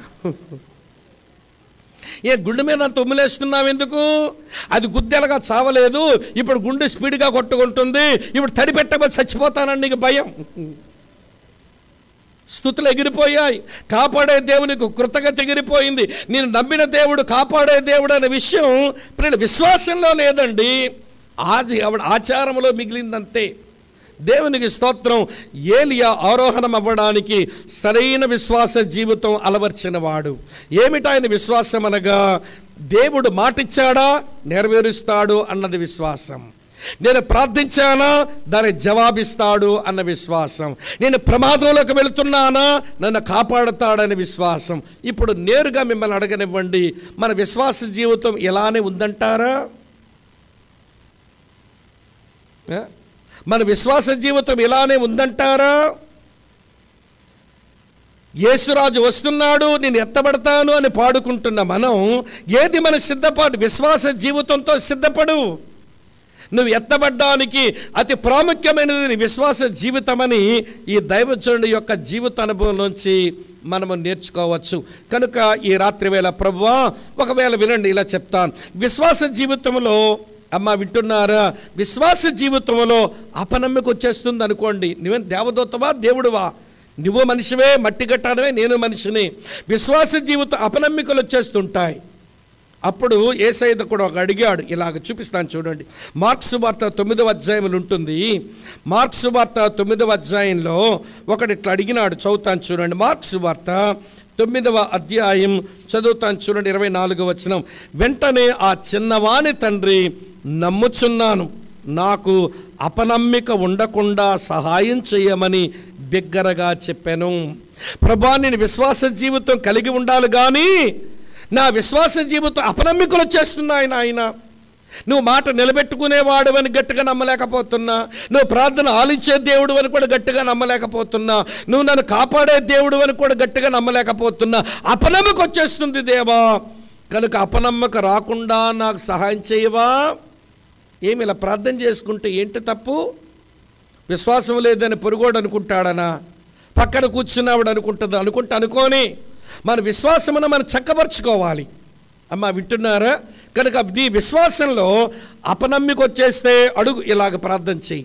ఇంకో విషయం చెప్తాను, కొంతమంది పూర్తిగా అపనమ్మిక అవిశ్వాసంలోకి వెళ్ళిపోతారు. దేవుడు ఇలా పిలిపిస్తున్నాడు. ఒకవేళ మనం అపనమ్మికలోకి వెళ్ళిపోతుంటే, అవిశ్వాసంలో వెళ్ళిపోతుంటే ఆయన ఇలా పిలిపించాడు. చదువుతాను చూడండి. ఇర్మియా గ్రంథం 3వ అధ్యాయం. ఇర్మియా గ్రంథం 3వ అధ్యాయం చదువుతున్నాను చూడండి మిత్రులారా, చాలా మంచి మాట. 22వ వచనం, ఇర్మియా గ్రంథం 3వ అధ్యాయం 22వ చూడండి. ఏమన్నాడు? భ్రష్టులైన బిడ్డలారా తిరిగి రండి, మీ అవిశ్వాసమును నేను ఏమి చేదును? బాగు చేస్తాను. విశ్వాసములో ఉండవలసిన నీవు అవిశ్వాసములో దిగజారేవనుకో, ప్రభువు పిలుస్తున్నాడు. ఏమని పిలుస్తున్నాడు అమ్మ చెప్పండి? ఏమని పిలుస్తున్నాడు? భ్రష్టులైనా అన్నాడు అని ఆగలేదు ఆయన, బిడ్డలారా అంటున్నాడు పక్కనే. ఈ మాటలు మనకు అర్థం కావు. భ్రష్టులారా అని పిలిచిన దేవుడే బిడ్డలారని పక్కనే పిలుస్తున్నాడు కదా. భ్రష్టులైన బిడ్డలారా తిరిగి రండి, మీ అవిశ్వాసమును నేను బాగు చేతును. అపనమ్మక వస్తే అపనమ్మక రాకుండా సహాయం చేయను ఆయన. నా విశ్వాసములో అవిశ్వాసము ఏమండి జ్వరబడింది, నా అవిశ్వాసమును స్వస్థపరచును ఆయన, అవిశ్వాసాన్ని తీసేయను ఆయన ప్రార్థన చేసుకోవచ్చు. ఇంకో విషయం మీతో చెప్పనా? లూకా సువార్త 17వ అధ్యాయం 5వ వచనంలో అపోస్తులే సిగ్గు విడిచి అడిగారమ్మా. లూకా సువార్త 17వ అధ్యాయం 5వ వచనంలో అపోస్తులులే సిగ్గు లేకుండా అడిగారు. ఏమని అడిగారు తెలుసా? అపోస్తులు మా విశ్వాసము వృద్ధి పొందించమని ప్రభువుతో చెప్పగా, అపనమ్మకు వచ్చిందా? రాకుండా సహాయం చేయమని చెప్పు. అవిశ్వాసంలో పడుతున్నావా? ఆయన తట్టు తిరిగిరా. ఒకవేళ విశ్వాసములో అభివృద్ధి లేదా కనుక ఇలా అడుగు, ప్రభువా నా విశ్వాసమును వృద్ధిపరచవా? నీ దగ్గరకు వచ్చినప్పుడు ఏ విశ్వాసం అయితే ఉందో, ఇన్ని సంవత్సరాల క్రైస్తవురాలనైనా, ఇన్ని సంవత్సరాల క్రైస్తవుడునైనా నా విశ్వాసం అభివృద్ధి అవ్వడం లేదు నాయన అని అడిగితే నేరం ఏంటండి? అపనమ్మిక రాకుండా సహాయం చేయి, నా అవిశ్వాసమును బాగు చెయ్యు, నా విశ్వాసమును వృద్ధిపరచు. అమ్మ అర్థమవుతున్నదా? నా అపనమ్మిక రాకుండా సహాయం చెయ్యు, నా అవిశ్వాసమును బాగు చెయ్యు, నా విశ్వాసమును వృద్ధిపరచు. అప్పుడు విశ్వాస జీవితంలో మనం ప్రియుల సరిగా ఉంటాము. అది ఎత్తపడ్డానికి ఈ జీవితం సరిపోతుంది. అర్థమైందా అండి? ఏలియా ఎత్తబడ్డానికి సరైన విశ్వాస జీవితాన్ని పండించుకున్నాడు తన జీవితంలో. ఈ రోజున అదే మనకు అవసరం. విశ్వాసిగా ఆయన రాకడ కొరకు, నువ్వు ఎత్తబడ్డం కొరకు నిజముగా సిద్ధపడే ఈ దారిలో నీ విశ్వాస జీవితం బాగైపోవాలి. ఈ మీటింగుల్లో ఇంకా అపనమ్మకతోనో, ఇంకా అవిశ్వాసంతోనో, లేకపోతే అరకొర విశ్వాసంతోనో ఇక ఉండకూడదు. బెరాకా బ్లెస్సింగ్ చర్చ్ వాళ్ళు అమ్మ వింటున్నారా? ఎత్తబడ్డానికి సరిపడాటంత విశ్వాసం, ఎత్తబడ్డానికి తగినంత విశ్వాస జీవితం అది ప్రభు అనుగ్రహించాలని మనం ప్రార్థన చేసుకుందాం. ఇంకెక్కువ చెప్పలేను, టైం అవుతుంది కనుక రెండో సంగతి చెప్తాను. 7 చెప్తానన్నానుగా, ఒకటే ఇంత టైం పట్టింది. రెండో విషయం చెప్తాను వినండి. ఏలియా దగ్గర ఉన్నది విశ్వాస జీవితంతో పాటు రెండవది విధేయతా జీవితం. ఏంటమ్మా ఇది? Life of obedience. ఏమిటి అతని విధేయత? ఇలా చెప్తాను రండి. 17వ అధ్యాయం రాజుల మొదటి గ్రంథం 17:3 చూడండి. నీవు ఇచ్చట నుండి తూర్పునకు పోయి యోర్దానుకు ఎదురుగా ఉన్న కేరీతు వాగు దగ్గర దాగి ఉండము, ఆ వాగు నీరు నీవు త్రాగుదువు, అచ్చటకు నీకు ఆహారము తెచ్చినట్లు నేను కాకోలమునకు ఆజ్ఞాపించితిని అని అతని తెలియచేయగా అతడు పోయి. అమ్మ వింటున్నారా? 3వ వచనంలో వింటున్నారా? నేను చదివిన మాటల్లో ఏముందో తెలుసా? నువ్వు తూర్పునకు పోయి అని ఉంది. దేవుడేమో పొమ్మన్నాడు, ఈయనేమో పోతున్నాడు అంతే. మనుషుల మధ్య ఉండొద్దా? ఉండొద్దు. వనరులన్నీ దొరుకుతాయి అనుకునే దగ్గర ఉండొద్దా? ఉండొద్దు. నువ్వు ఒక వాగు దగ్గరికి పో, ఆ వాగు నీళ్ళు తాగు, నేను కాకులుగా చెప్తాను, అవి భోజనం నీకు తీసుకుని వస్తాయి. పో అంటే పోతున్నాడండి అంతే. అదొకటి. రెండో చెప్తాను రండి. ఇదే 17వ అధ్యాయం 9వ వచనం చూడండి. 17వ వచనం, అదే 17వ అధ్యాయం చదువుతాను చూడండి అమ్మ. 9వ వచనం ఏమి రాసింది? నిన్ను పోషించుటకు అచ్చట ఉన్న ఒక విధవరాలకు నేను సెలవిచ్చాను, అతడు లేచి సారేపతునుగా పోయి, హే ఏలియా నువ్వు సారేపతుకు పో అంటే మళ్ళీ మారు మాట్లాడకుండానే వెళ్ళిపోతా ఉన్నాడు. వింటున్నారా మీది మాట? కేరీతుకు పోయాడు, సారేపతికి పోయాడు అంతే. ఇప్పుడు చూడండి మళ్ళీ 18వ అధ్యాయం 1వ వచనం చదివిందే మళ్ళీ చదువుతాను. అనేక దినములైన తరువాత 3వ సంవత్సరం మంది యెహోవా వాక్కు ఏలియాకు ప్రత్యక్షమై, నేను భూమి మీద వర్షం కురిపింపబోచున్నాను, నీ వెళ్ళి ఆహాబును దర్శించమని సెలవీయగా ఆహాబును దర్శించుటకై ఏలియా ఏంటి తర్వాత మాట? వెళ్ళిపోయాను అంతే. వెళ్ళిపోయాను. వెళ్ళు అంటే వెళ్ళిపోతాడంతే. ఇప్పుడు ఏలియా అలవర్చుకున్న ఒక జీవిత అభ్యాసం ఏంటో తెలుసా? విధేయత గల జీవితాన్ని అలవర్చుకున్నాడు. అది ఎలాంటి విధేయత? మళ్ళీ నేను 2 విషయాలు అక్కడ చెప్పాలి. ఏలియా విధేయతను గమనించినప్పుడు నాకు 2 కనబడి. ఒకటి, అమ్మా వినండి, ప్రశ్నించని విధేయత. మీరు రాజులు 2వ గ్రంథం 2వ అధ్యాయం వరకు చూడండి. దేవుడు ఎక్కడి నుంచి అక్కడ పో, అక్కడి నుంచి అక్కడ పో, అక్కడి నుంచి అక్కడ పో, అక్కడి నుంచి అక్కడ పో అని తరిమేస్తూ ఉంటే ఒక్కసారి కూడా ఇదేమి దేవా ఇట్లా నన్ను తిప్పలు పెడుతున్నావు, ఒక దగ్గర కుదురుగా బతకనివేంటి నన్నని ఒక్కసారి కూడా దేవుణ్ణి ప్రశ్నించలేదు. అందుకే ఏలియా దగ్గర ఉన్నది ప్రశ్నించని విధేయత, అన్క్వశ్చన్డ్ ఒబీడియన్స్. దేవుడు తన పిల్లల యొద్ద నుంచి కోరుకునేది ఇదేనండి. ఇదే మనకు రావట్లా. దేవుడు తన పిల్లల యొద్ద నుంచి కోరుకునేది అదే, ప్రశ్నించని విధేయత. అమ్మ అర్థమవుతున్నదా? 2వ సంగతి మీతో చెప్తాను. ఏలియా విధేయతలో 2వ సంగతి ఏంటో, ఆలస్యము చెయ్యని విధేయత. పొమ్మంటున్నావు కానీ వెళ్తానులే తరువాత అనే పదము, వాయిదాలు వేసే పదము, రేపు అనే పదం ఏలియా జీవితంలో లేదు. దేవుడు చెప్పాడు, నేను చేయాల్సిందే. దేవుడు పొమ్మన్నాడు, నేను పోవాల్సిందే. అతని విధేయతలో ప్రశ్నలు ఉండవు, అతని విధేయతలో ఆలస్యాలు ఉండవు. డిలే ఒబీడియన్స్ ఉండదు, క్వశ్చన్డ్ ఒబీడియన్స్ ఉండదు. అది దేవునికి ఎంత నచ్చిందో ఏలియాను పరలోకానికి మరణము రుచి చూడకుండానే అట్లా తీసుకుని పోయాడు ఆయన. సంఘమైన మనం మరణము చూడకుండా బతికి ఉంటే ప్రభు వచ్చేసరికి అలాగ మనం ఎత్తబడాలంటే ఈ విధేయత అలవర్చుకోవాలి కదా. అక్క చెల్లులారా, అన్నదమ్ములారా, ఈ 66 పుస్తకాల బైబిల్ గ్రంథములో ఉన్న ప్రతి ఆశీర్వాదానికి తాళపు చెవి విధేయతే కదా. అంతెందుకండి, మనం ఏ ప్రభువునైతే నమ్మి వెంబడించినామో ఆయనే విధేయత చూపాడు కదా. హెబ్రీ పత్రిక 5వ అధ్యాయం 8వ వచనం ఉంటుంది చూడండి.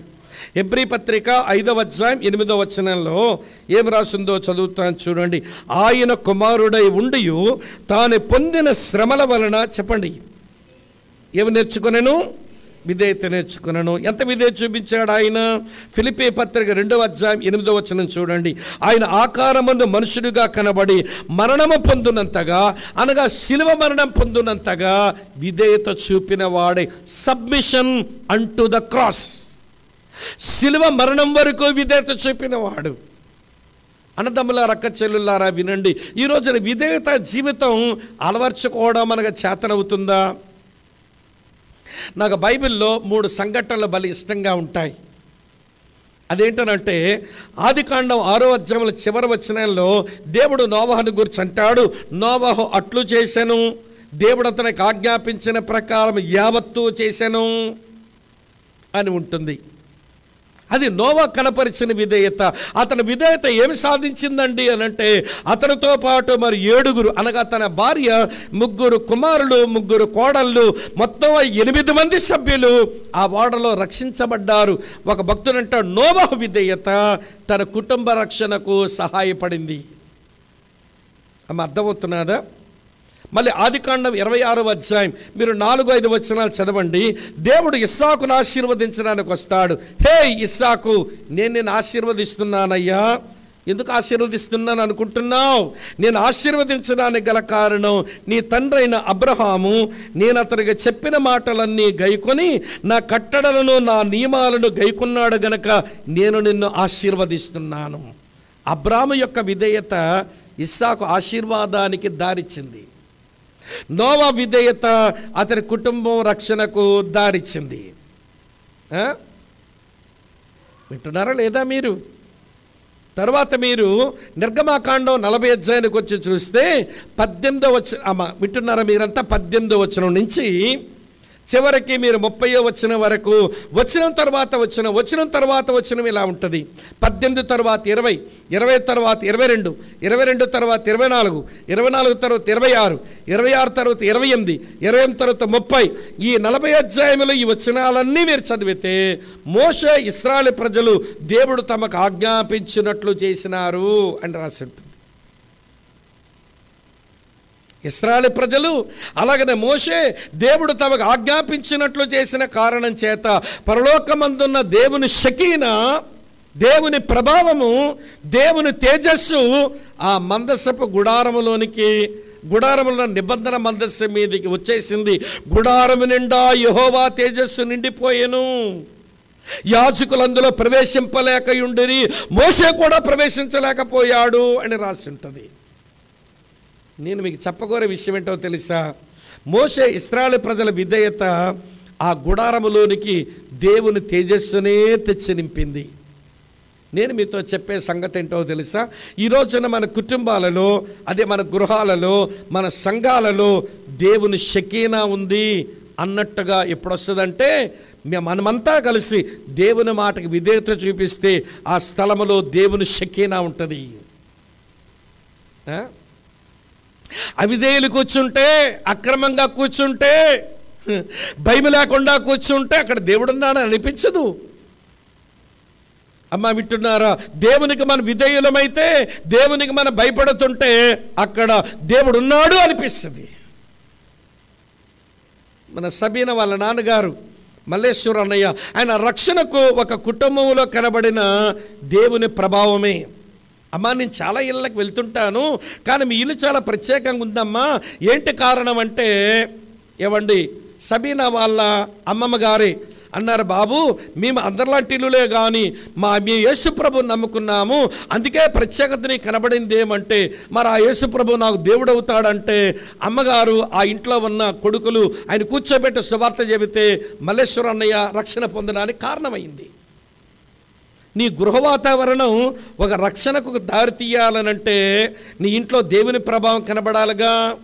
టీవీ చూడండి, ఫ్రిడ్జ్ చూడండి, మంచం చూడండి, డిజిటల్ మార్బుల్ చూడండి, మీరు కట్టుకున్న ఏంటది ఆ కబ్బోర్డ్ వర్క్ చూడండి.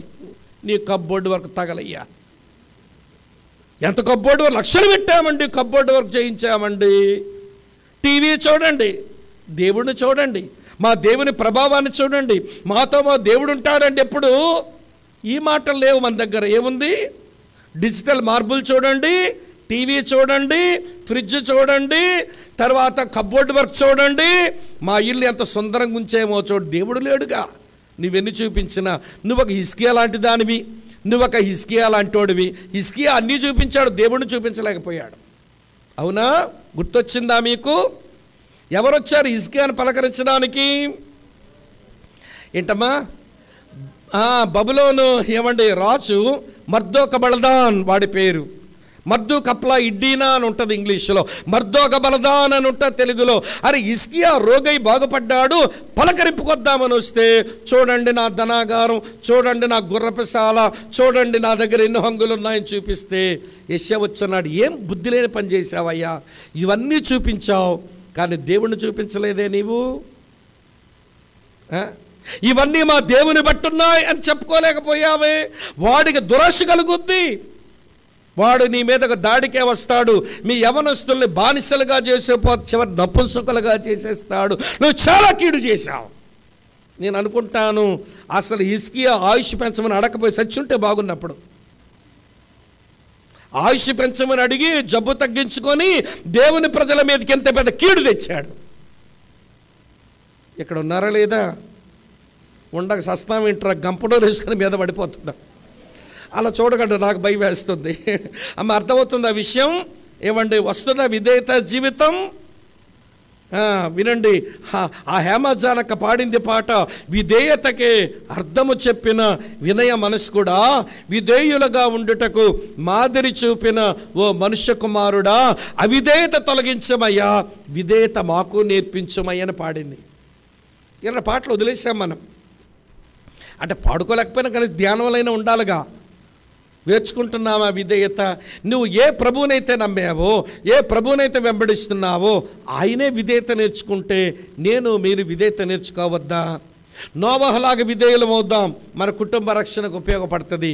అబ్రాహాములాగా దేవునికి విధేయులమవుదాం, మన సంతానానికి ఆశీర్వాదం తెస్తుంది. మోషే ఇశ్రాయేలులాగా విధేయత కలిగి ఉందాం, మన ఇంటిలో దేవుని ప్రభావం వస్తుంది. ఏలియా ఎత్తబడ్డానికి ఏది ఉపయోగపడిందంటే విధేయత జీవితమే. నేను 2 చెప్పాను. ఏం విధేయతలా? 2, మొదటిదేమో ప్రశ్నించని విధేయత, రెండోదేమో ఆలస్యము లేని విధేయత. అది దేవునికి బలి ఇష్టమైపోయింది. ఏలియాను ఆయన తీసుకుని పోయాడు. ఇది రెండో సంగతి. మొదటిదేమో విశ్వాస జీవితం, రెండవదేమో విధేయత జీవితం. మూడవ సంగతి చెప్తాను రండి ప్రియులారా. మూడవ సంగతి నేను జ్ఞాపకం చేస్తాను రండి. 17వ అధ్యాయం మళ్ళీ చదువుతున్నాను చూడండి, 2-3 వచనాలు. 17వ అధ్యాయం 2-3 వచనాలు. పిమ్మట యెహోవా వాక్కు అతనికి ప్రత్యక్షమై, నీవిచ్చట నుండి తూర్పునగా పోయి యోర్దానుకు ఎదురుగా ఉన్న కేరీతు వాగు దగ్గర దాగియుండుము అన్నాడు. కేరీత్ అనే మాటకు అమ్మ ప్రత్యేకత అని అర్థం, ప్రత్యేకత అని అర్థం. ఇప్పుడు ఏలియా కేరీతు వాగు దగ్గర దాగి ఉండడంలో ఒక ప్రత్యేకతను కలిగి ఉన్నాడు. ఇప్పుడు ఏలియా ఆరోహణం అవ్వడానికి అతని దగ్గర ఉన్న అనుభవం ఏంటో తెలుసా? లైఫ్ ఆఫ్ సపరేషన్, ప్రత్యేకించబడిన జీవితం. వింటున్నారా మీరంతా? ఏం జీవితం తల్లి?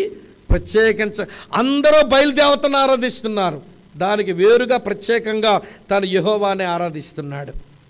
వాళ్ళందరికీ తాగడానికి నీళ్ళు లేవు, కానీ ఈయనొక్కడో కేరీతు వాగు నీళ్ళు తాగి బతుకుతున్నాడు. వాళ్ళందరికీ తినడానికి తిండి లేదు, కానీ ఈయన మాత్రం కాకులు తెచ్చిన భోజనం తింటా ఉన్నాడు. వాళ్ళందరూ రాజుకి రాణికి చెక్క భజన చేస్తున్నారు, వేరుగా ఈయన దేవుణ్ణి మాత్రమే ఆరాధించి కూర్చున్నాడు. చూసారంత ప్రత్యేకమైన జీవితము. అందరిది ఒక దారి, ఏలియాది ఒక్కడిది ఒక దారి. మనకు మాయిదా రోగం చెప్పనా? ఏమనుకోకండి. ఏమంటే దేవుని కొరకు ప్రత్యేకంగా ఒక్కడనైనా సత్యం కొరకు నిలబడతాను అనుకోవడం కంటే నలుగురితో టరడరడ, కులంతో టరడరడ ఏదో ఉందిగా మన దగ్గర తెలుగు సామెత. ఆ మాటలు అనలేక టరడని అన్నాను. అవి మీకు తెలుసుగా, నలుగురితో ఏదోనట, కులంతో ఏదోనట. మీ మెజారిటీలో ఉండాలనుకుంటాం. మీకు విషయం చెప్పనా? అందరితో మెజారిటీ గుంపులో ఎప్పుడూ క్రైస్తవ్యం ఉండదు. క్రైస్తవ్యం ఎప్పుడూ మైనారిటీయే. క్రిస్టియానిటీ ఎప్పుడు మెజారిటీ అవ్వదు, అది ఎప్పుడో మైనారిటీయే. ఎందుకంటే యేసు ప్రభువును పెద్దమందా భయపడకండి అనలేదు, చెప్పరే? మరి ఇలాంటివన్నీ తెలుసు కదా. పెద్దమందా భయపడొద్దని చెప్పలేదు, చిన్నమందా భయపడకూడదు అన్నాడు. దేవుని కొరకైన శాసనం ఉంటుంది అన్నాడు. అమ్మ అసలు ఉంటుంది అనలేదు, శాసనం ఉంటుంది అన్నాడు. అసలంటే ఎక్కువ, దాన్ని విభాగిస్తే వచ్చేది శాసం. శాసం ఎప్పుడు కొంచెమే కదా.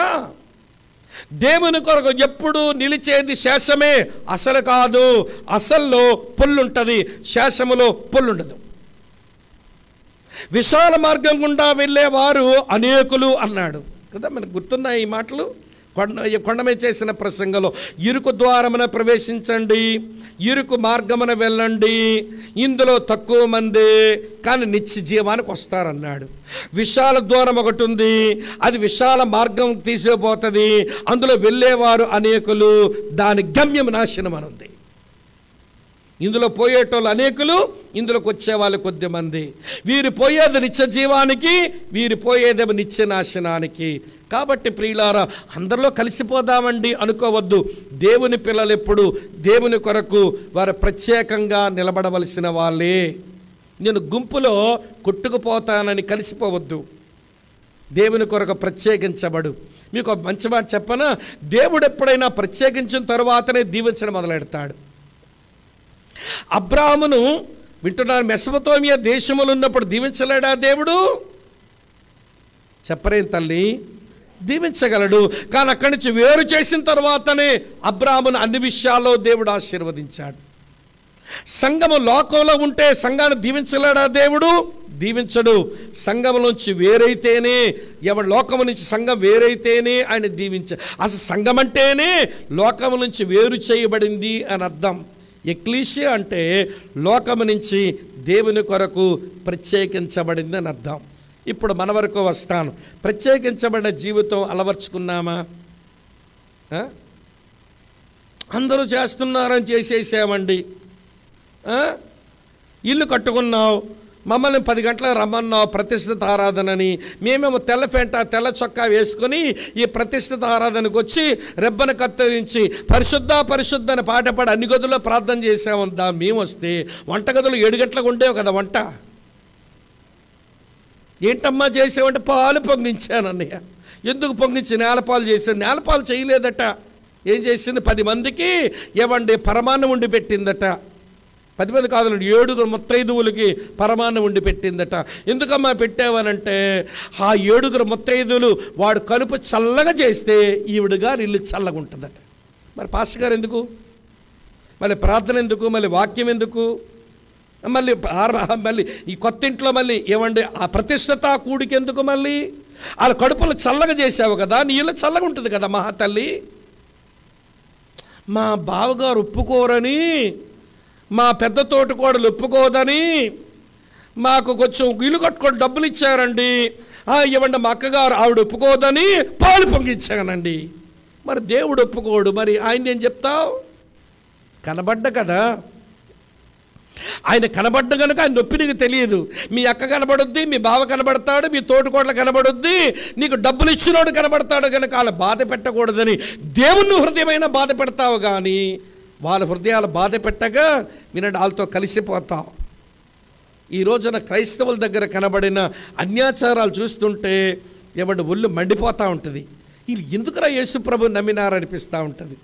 మా వైజాగ్లో ఒక సిస్టర్ గారు ఏమండి వింటున్నారా, ఇల్లు కట్టి మెడికల్ డాక్టర్ అమ్మగారు ఆవిడ, ఏమంటే ప్రతిష్టగా పిలిస్తే నేను పోయాను. వెళ్ళగానే ఆవిడ మరి మైండ్లో ఎంత ప్రిపేర్ అయిపోయిందో కానీ ఏమంటే ద్వారబంధాల దగ్గర ఏమో మామిడి తోరణాలు కట్టింది. వీడు ఖచ్చితంగా అడుగుతాడు, అసలు మన నోరు కుదురుండదు కదా, అడిగేయాలనిపిస్తుంది నాకు. ఏంటి సిస్టర్ ఇవన్నీ కట్టారన్నాను. అదేనన్నయ్య ఇంతమంది జనం వస్తారు కాబట్టి ఆక్సిజన్ ఉండదని పచ్చాకులు కట్టిందట. మెడికల్ డాక్టర్ అమ్మ కదా, మెడికల్ టెర్మినాలజీలో చెప్తుంది.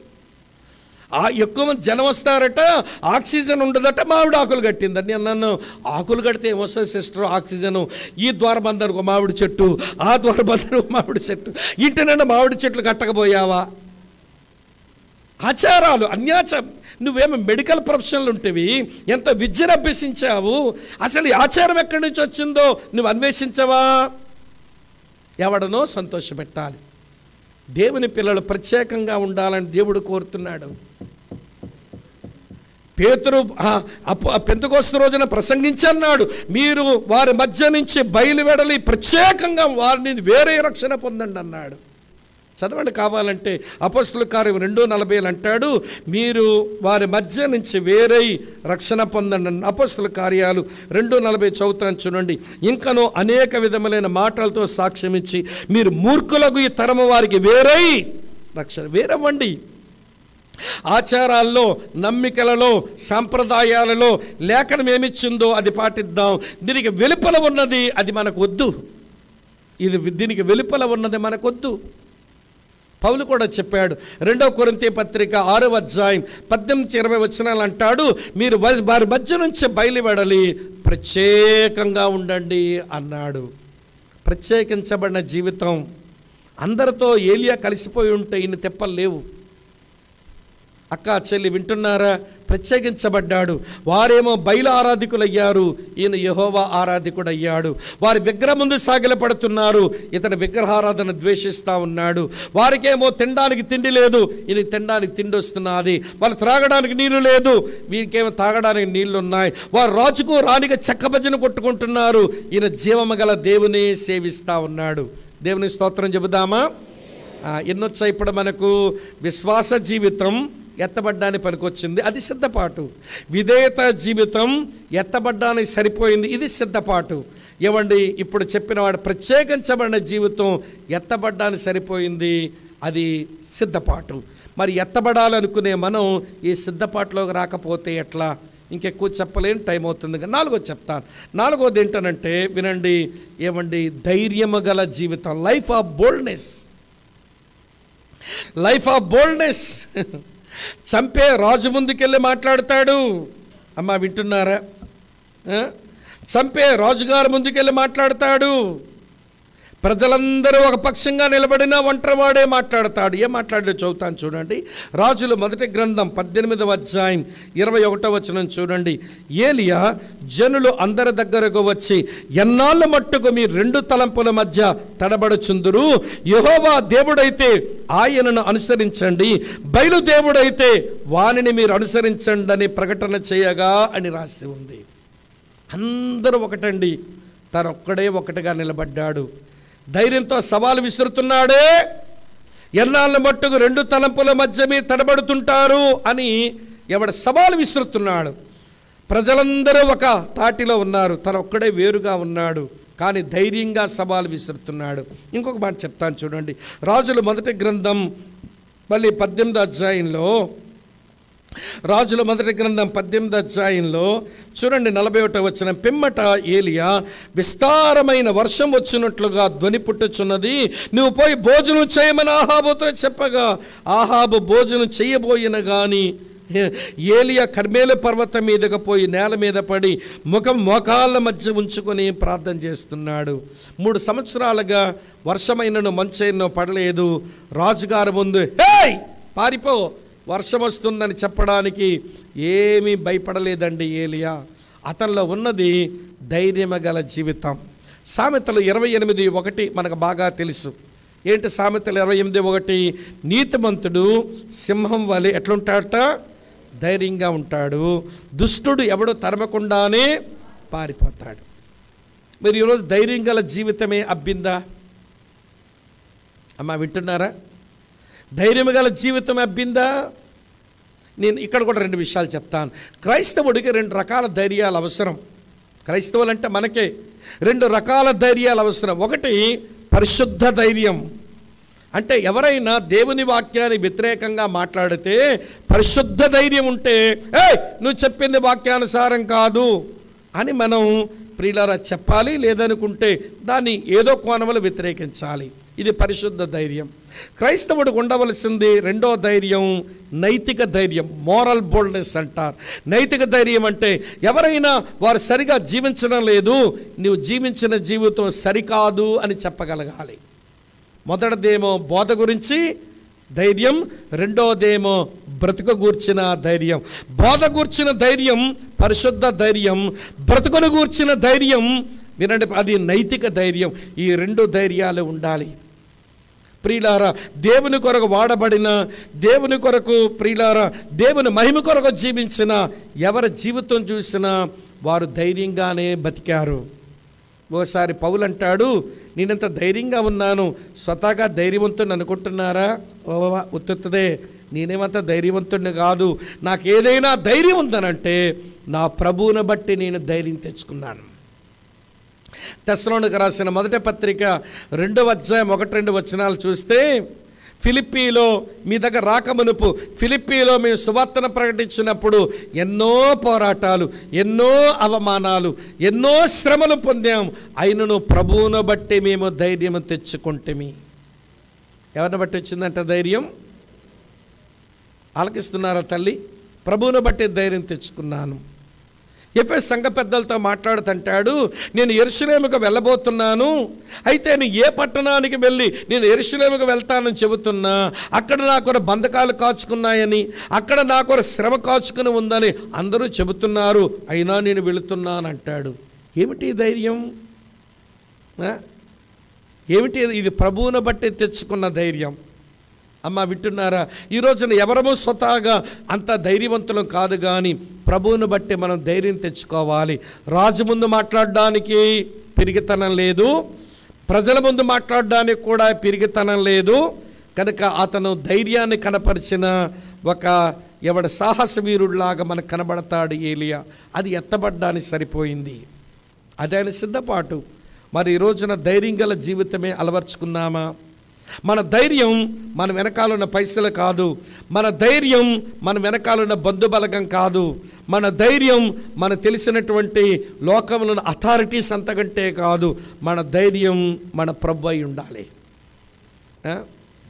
నేను ఒక అంకుల్తో కలిసి నార్త్ ఇండియా పరిచర్య చేస్తూ ఉంటాను. ఉత్తర భారతదేశంలో ఉత్తరప్రదేశ్ పోతాను, ఉత్తరాంచల్కి పోతాను, అలాగనే బిలాస్పూర్ ఛత్తీస్గఢ్ పోతాను, మధ్యప్రదేశ్ వెళుతుంటాను. ఆ ప్రాంతాలకు వెళుతుంటేను ఒకసారి ఆయన అనుభవం చెప్పాడు. ఆయన అనుభవం ఏంటో తెలుసా? వినండి. ఆయన యూపీ నుంచి, వారణాసి నుంచి ప్రయాణం చేసి హైదరాబాద్కు వస్తున్నాడట. ఎవరికో సువార్త చెబుతుంటే అతను అలాగా ఆ టాయిలెట్లో తీసుకుని వెళ్ళి చెదగొట్టేశారు. ఎంత భయంకరంగా తన్నారో బూట్లతో, ఎంత భయంకరంగా కొట్టారో. ఎవడ ముఖం మీద గుద్దారో మొత్తాన్ని హైదరాబాద్లో దిగి ఇంటికి వెళ్ళి తలుపు కొట్టాడంట. భార్య ఇట్లా తలుపు తీసింది, ఎవరు కావాలండి అని అడుగుతుంది. అదేంటి నన్ను పోల్చుకోలేకపోయావన్నాడు. స్వరం గుర్తుపెట్టి, ఏంటండి మీరు ఇలాగ అయిపోయారు అంది. ముఖమంతా ఉబ్బిపోయింది, రక్తాలు కారాయి, ముఖమంతా ఉబ్బిపోయింది. చివరికి ఇంట్లోనే పిలిచి పరిచర్యలు చేస్తుంటే అస్సాం రమ్మని తమ్ముడు చెప్పాడు. సాయంత్రం టికెట్ తీసుకున్నాను, వెళ్ళిపోతాను అస్సాం అంటున్నాడు. ఈయన తన్నులు కాసావు, ఇంట్లో ఉండద్దు. అమ్మ అర్థమవుతుందా? ఏమిటి నీ ధైర్యం? నాకు తెలిసి అతన్ని 8 సార్లు జైల్లో పెట్టినారు, చాలాసార్లు దెబ్బలు కొట్టారు, అయినా పోతుంటాడు.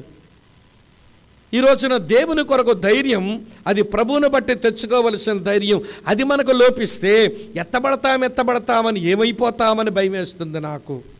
అక్క, చెల్లి, తమ్ముడు, అన్న ఇన్నొచ్చాయి. ఇప్పుడు మనకు 4 వచ్చాయి. 5వ చెప్తాను రండి.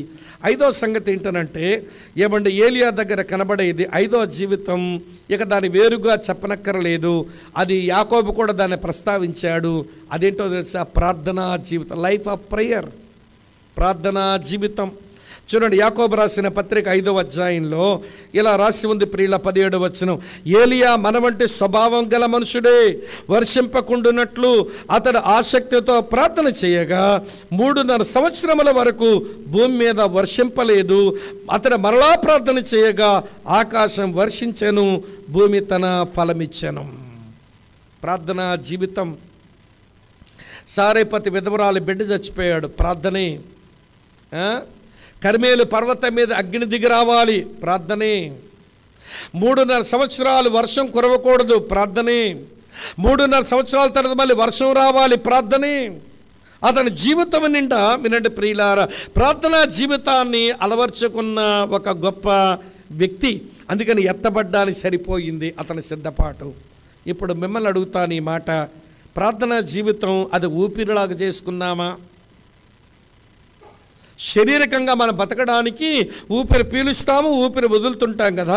అలాగనే ప్రార్థనా జీవితం మన ఆధ్యాత్మిక జీవితానికి అది ఒక నిశ్వాసంలాగా పెట్టుకునే అలవాటు మనకు వచ్చిందా? మీరేమనుకోకపోతే చెప్తాను. మనం ఎప్పుడు బాగా ప్రార్థన చేయగలమంటే, మన వల్ల పరిష్కారం అవ్వని సమస్యల మీద పడాలి.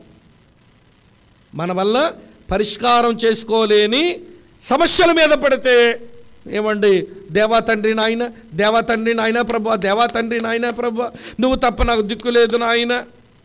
చిన్న చిన్న సమస్యలు వచ్చాయనుకోండి, అవి మనం చేసుకోలేమా? అది మన వల్ల కాదా? లేకపోతే పక్కన ఎవరి మీద ఆధారపడమా? నీ వల్ల అయితే చేసేసుకుంటావు, పక్కవాడి వల్ల అయితే చేసేసుకుంటావు. అసలు ఎవరి వల్ల అవ్వకపోతే అప్పుడు జ్ఞాపకం వస్తాడు ఆయన. అది లోకస్తుల మనస్తత్వం. అది కానీ దేవుని పిల్లల మనస్తత్వం ఏంటో తెలుసా? నా జీవితంలో సంభవించిన ప్రతి దానికి, అమ్మ వింటున్నారా, ఆయన మీద ఆధారపడి బ్రతుకుతాను. ఏం ప్రార్థన చేయమన్న దేవుడు మన ప్రార్థన చేయకమని మన అవసరాలు ఎరగడా ఆయన? అసలు కొండ మీద ప్రసంగం 2 సార్లు చెప్పినారు యేసు ప్రభువారు, మీ పరలోకపు తండ్రికి ఇవన్నీ అవసరమని తెలియను, మీ పరలోకపు తండ్రి మీ అవసరాలను అనుగ్రహించు 2 సార్లు చెప్పి మళ్ళీ 7వ వచ్చిన దగ్గరకు వచ్చా అంటాడు, అడగండి మీకు ఇవ్వబడును, వెతకండి మీకు దొరుకును, తట్టండి తీయబడును. మరి అన్నీ తెలుసు కదా పరలోకపు తండ్రి. అడగడం ఎందుకంటే అన్నీ తెలుసు, ఆయన అనుగ్రహిస్తాడు.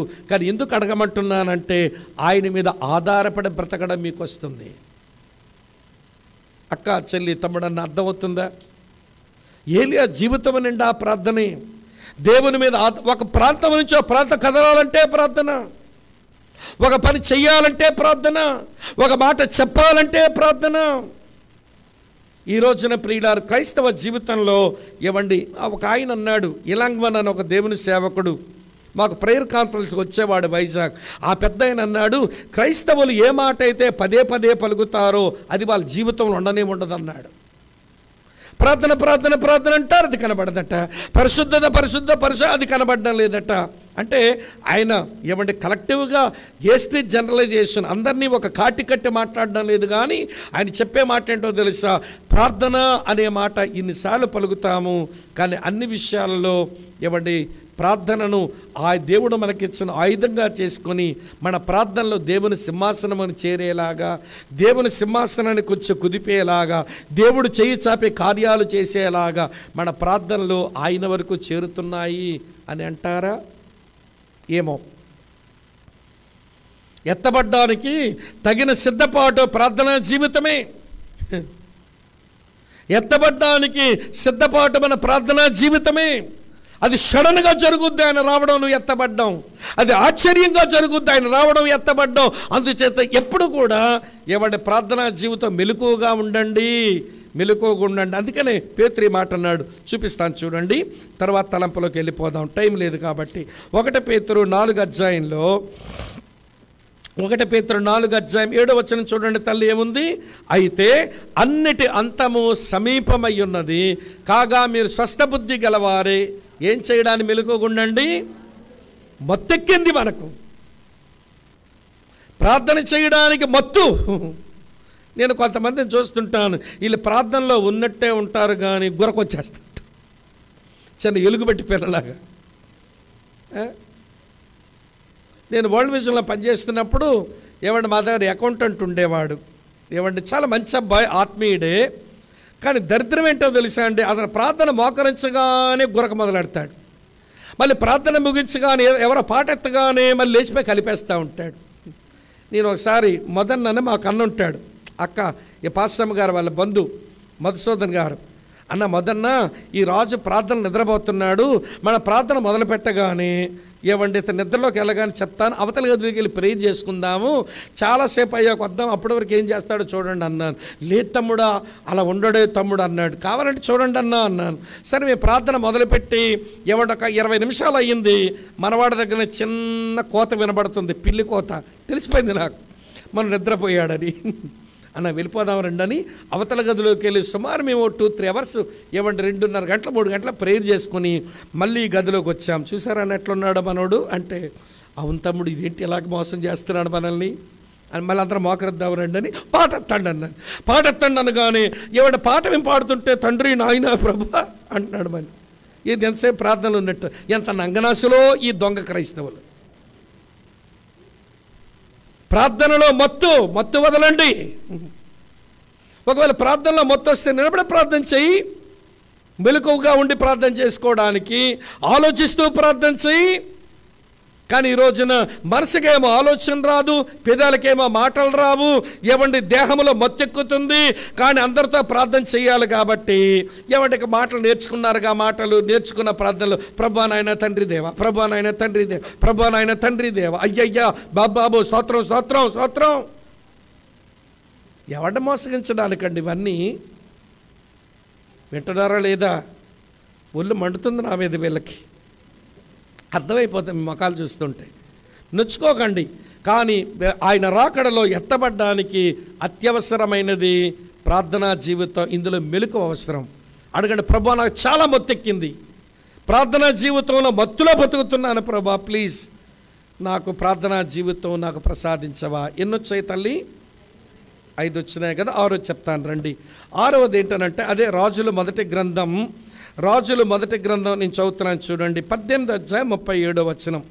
18వ అధ్యాయం 37వ వచనం ఇలా ఉంది చూడండి. కర్మేలు పర్వతం మీద ఆయన చేసిన ప్రార్థనలోని మాట, యెహోవా నా ప్రార్థన ఆలకించుము, యెహోవావైన నీవే దేవుడివై ఉన్నావని, నీవు వారి హృదయములను నీ తట్టు తిరగజేయుదువని ఈ జనులు తెలుసుకున్నట్లుగా నా ప్రార్థన ఆలకించు.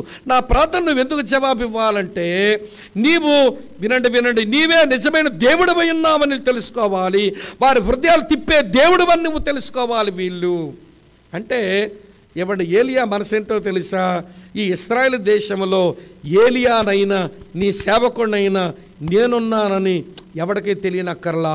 నేను ప్రార్థన చేస్తున్నా, అగ్నిని పంపించు, నీవు నిజమైన దేవుడువని, నీ హృదయాలు మార్చే దేవుడువని ఈ ప్రజలందరికీ తెలియాలి. దీన్ని ఏమంటామనంటే నిస్వార్థ జీవితం, లైఫ్ ఆఫ్ సెల్ఫ్లెస్నెస్, స్వార్థము లేని జీవితం. నాకు బైబిల్లో కొంతమంది భలే కనబడతారండి, వాళ్ళ దగ్గర సెల్ఫిష్నెస్ ఉండదు. మీరు కావాలంటే మీరు గమనించండి, సంసోను మీద ఇలా గొల్యాతు మీద ఒక దావీదు వెళ్తున్నప్పుడు ఇశ్రాయేలీలలో దావీదున్నాడని అందరూ తెలుసుకునేలా చేయని ప్రార్థన చేయలేదు ఆయన. అలా అనుకుని వెళ్ళలేదు గొలియాతు మీదకు. ఇశ్రాయేలీల్లో దేవుడు ఉన్నాడని అనేకులు తెలియాలని నీ మీదకు వస్తున్నానయ్యా, దావీదున్నాడని ఎవరికీ తెలియనక్కర్లా. స్వార్థం లేదండి దేవుని కొరకు బ్రతికే వాళ్లకు. ఈరోజు మనకున్న మాయిదారు రోగం ఏంటో కానీ మనం ఉన్నామని అందరికీ తెలియాలి, మనం గుర్తించబడాలి, మనం పొగడబడాలి. మళ్ళీ మన స్లోగన్ ఏంటి? యోహాను సువార్త 3:30. ఏంటా స్లోగన్? ఆయన హెచ్చవలసి ఉన్నది. చెప్పండి, నిజమేనా ఇది? ఆయన హెచ్చవలసి ఉన్నది, నేను తగ్గవలసి ఉన్నది. ఈ మాట నిజంగా క్రియాశీలకంగానే ఉందా, ఆచరణాత్మకంగానే మన బ్రతుకులో ఉందంటారా? ఇది మనం ఆలోచించవలసిన ఒక కీలకమైన మాట. కనుక ఏలీ అంటున్నాడు, నువ్వు నిజమైన దేవుడు అని అందరూ తెలుసుకోవాలయ్యా, వాళ్ళ హృదయాలు తిప్పగలవాడు నువ్వని వీళ్ళందరూ తెలుసుకోవాలి. నేనున్నానని ఎవరికీ తెలియనక్కర్లా. ఏ గొలియాతు, ఇశ్రాయేలీలో యెహోవా ఉన్నాడని తెలియాలందరికీ. అందుకే నేను నీ మీదకు వస్తున్నాను, నీ మీదకు నేను వస్తున్నాను. ఈ రాత్రి వేళ ఒక మాట అడుగుతాను, మీరంటే దేవుని అలా హెచ్చిస్తూ ఎవరిని నిస్వార్థమైన మనసుతో దేవుని కొరకు బ్రతికే జీవితమే ఆయన రాకడ కొరకు నీ దగ్గరున్న సిద్ధపాటు. స్వార్థంతో భక్తి చేస్తే నువ్వు రాకడ కొరకు సిద్ధపడడం లేదు. ఎవడు స్వార్థమని నీ గుండెని ఏలుబడి చేస్తుంటే నువ్వు ఆయన రాకడ కొరకు సిద్ధపడడం లేదు. నీ స్వార్థాలుగా చావాలి. అది కదా బైబిల్ కోరుతుంది. పౌలు అలా చచ్చాడు, స్వార్థానికి చచ్చన్నాడు. గలతీ పత్రిక 2:20 అంటాడు, జీవించువాడను నేను క్రీస్తుతో పాటు సిలువేయబడి ఉన్నాను, జీవించువాడను నేను కాదు. చెప్పండి, క్రీస్తే నా యందు నేను అనే దానికి నేను సిలువేసుకున్నాను, నేను అనే దానికి నేను సిలువేసుకున్నాను. ఇక స్వార్థం నా దగ్గర లేదు. ఒక్క మాట మీతో చెప్పన, అన్ని పాపాలకు వేరేంటో తెలుసా మీకు? అన్ని పాపాలకు వేరు రూట్ ఏంటంటే స్వార్థమే, అంతే. అక్కడ చావాలి మనం. చస్తే వేరు బాగుపడితే పైన ఫలం కూడా బాగుపడుద్ది. మన ఫలం బాగు చేద్దామని ప్రయత్నం చేస్తున్నామే కానీ వేరు దగ్గర ఏమీ బాగు చేయట్లా. వేరు దగ్గర మనం బాగుపడ్డంలా మన స్వయాలకి మనం చావకపోతే ఎవరి క్రియాశీలక క్రైస్తవ్యం బయటకు అంత బాగా కనబడదు. ఏలియా ఎత్తబడ్డానికి ఆయన సిద్ధపాటులో ఉన్న అనుభవం ఇది. చివరి విషయం చెప్పి ముగిస్తాను, నా టైం అయిపోయింది. చివరి విషయం ఏంటనంటే 19వ అధ్యాయం చదవండి ఒకసారి. 6-8 వచనాలు ఇలా ఉన్నాయి. చదువుతున్న 5 వచనం నుంచి చదువుతాను. 6 చదివినా సరిపోతుందేమో, 5 నుంచి చదువుతా. అతడు బదరీ వృక్షం కింద పరుండి నిద్రించుచుండగా ఒక దేవదూత వచ్చి అతన్ని ముట్టి, నీవు లేచి భోజనం చేయవని చెప్పాను.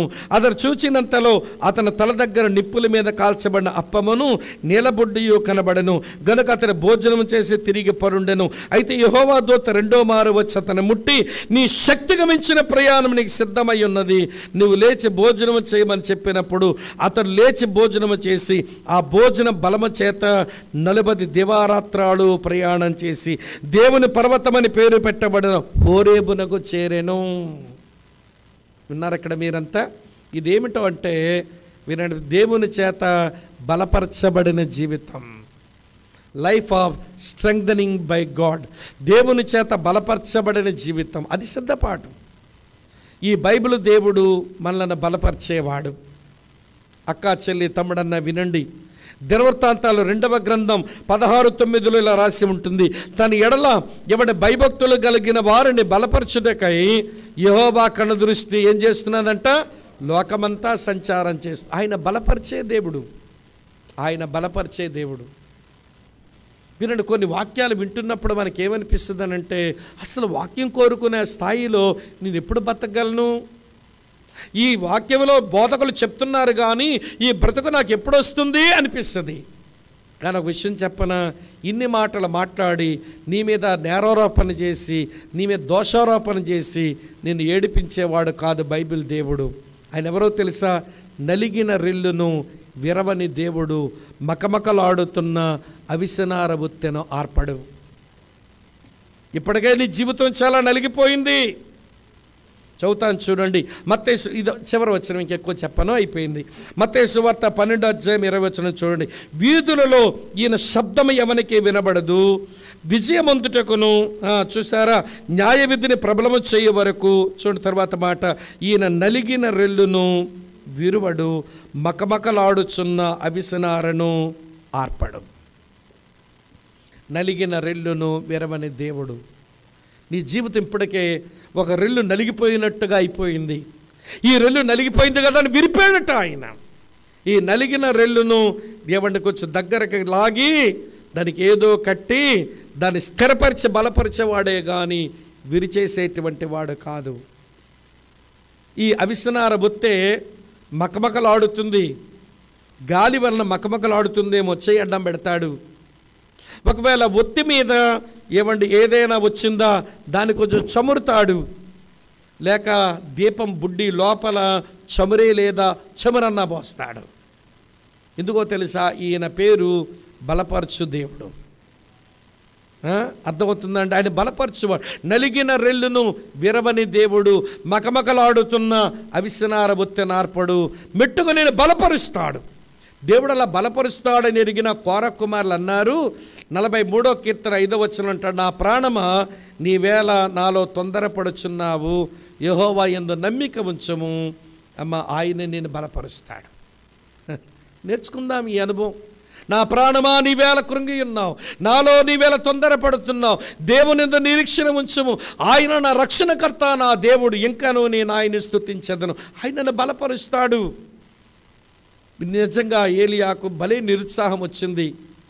బదరి వృక్షం కింద ఉండి నిరుత్సాహంతో అంత గట్టిగా వాక్యం చెప్పాను, ఎవడు మారాడు, కర్మేలు పర్వతం మీద అగ్నిని దించాను, ఎవడు మారాడు, చాలే ప్రభా ఇంత మట్టుకు, నేను ఇక చచ్చిపోతే మంచిదని నిరుత్సాహంతో ఆ బదరి వృక్షం కింద ఉండి నిద్రపోతుంటే దేవదూతతో దేవుడు లేపి, అప్ప ఉంది తల దగ్గర తిను, నీళ్ళబుడ్డుంది నువ్వు నీళ్లు తాగు అంటే తిన్నాడు, తాగాడు, మళ్ళీ నిద్రపోతున్నాడు. మంట అయిపోయి తిన్నాడు, తాగాడు, మళ్ళీ నిద్రపోతున్నాడు. మళ్ళీ దేవుడు దేవదూతను పంపి లేపమని చెప్తే లేపి, నీ శక్తిగా మించిన ప్రయాణం ఉంది, నువ్వు భోంచేసే ప్రయాణం మొదలుపెట్టంటే రెండోసారి తిన్న భోజనం 40 రోజులు ప్రయాణం చేయడానికి ఏమొచ్చిందో బలం నాకు తెలియట్లా, అది ఊహకే అందడం లేదు. రెండోసారి భోజనం చేసి హోరేబు పర్వతాన్ని చేరే వరకు 40 దివారాత్రాలు ప్రయాణం చేస్తూనే ఉన్నాడు దైవజనుడు. దేవుడు బలపరిస్తే అలా ఉంటుంది. మన శక్తికి మించిన ప్రయాణం మన ముందుంది. మన శక్తి సామర్థ్యం, మన జ్ఞానానికి మించిన దేవుని పనులు మన ముందున్నాయి. ఇవన్నీ చెయ్యాలి.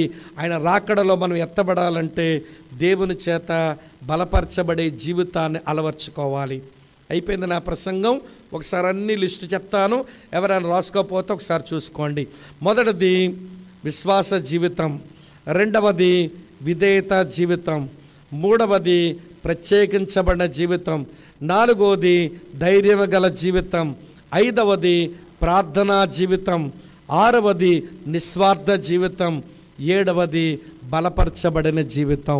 ఇవి ఏలియా ఆరోహణం అవ్వడానికి తన సిద్ధపాటులో కనబడిన అద్భుతమైన విషయాలు. కనుక ప్రభు వస్తాడు, మనం ఎత్తబడతాం. పాడుకుంటాం కదా, ప్రియా యేసు రాజువును నే చూచి నా చాలు, మహిమాలో నీ నాయనతో ఉంటే చాలు. ఆహా బోరెప్పుడు వినబడుతుందో, ఆహా నా ఆశ ఎప్పుడు తీరుతుందో, తండ్రి నా కన్నీట తుడుచునెప్పుడు ఆశతో వేచి ఉండే నా హృదయం. ఆయన వస్తాడని మన హృదయాలు ఆశతో వేచి ఉన్నాయి. కనుక ఆయన వస్తాడు, ఇది సత్యం. మనం ఎత్తబడాలి. అకస్మాత్తుగా జరుగుద్ది, ఇది భలే ఆశ్చర్యంగా జరుగుద్ది. నువ్వు ఏమండి తాత్కాలికం నుంచి శాశ్వతములోకి వెళతావు, భూమి మీద నుంచి పరలోకానికి వెళతావు, దేవునికి వేరుగున్న నీవు దేవునికి చేరువైపోతావు. అటువంటి గొప్ప ప్రయాణం మన ముందు ఉంది. కనుక రాకడ కొరకు విశ్వాసగా నువ్వు సిద్ధపడకపోతే, ఏమండి నవ్వుకుని చెప్పుకున్నామే మొదట్లో కథ ఏంటండి, మూర్ఖుడు కంటే అతి మూర్ఖుడు రాజు అయినట్టు ఈరోజు క్రైస్తవ సంఘాలలో మనం మూర్ఖులుగానే మిగిలిపోతాం, సరైన సిద్ధపాటు లేకపోతే. కనుక ప్రభువా నువ్వు చెప్పావు, నేను తండ్రి దగ్గర వెళుతున్నాను, నేను మళ్ళీ వస్తాను, నేను వెళ్ళింది ఎందుకో తెలుసా? మీకు స్థలం సిద్ధపరచడాన్ని వెళ్తున్నాను. ఆ స్థలం సిద్ధపరిచిన తర్వాత ఎల్లప్పుడూ మీరు నాతో ఉండినట్లుగా నేను మరలా వచ్చి మిమ్మల్ని తీసుకుని పోతానన్నావు. నేనే సరిగా సిద్ధపడడం లేదు ప్రభా, కనికరి. ఒక్కసారి ఊహించండి, ఈవేళ రాత్రే ప్రభు వస్తాడు అనుకుందాం.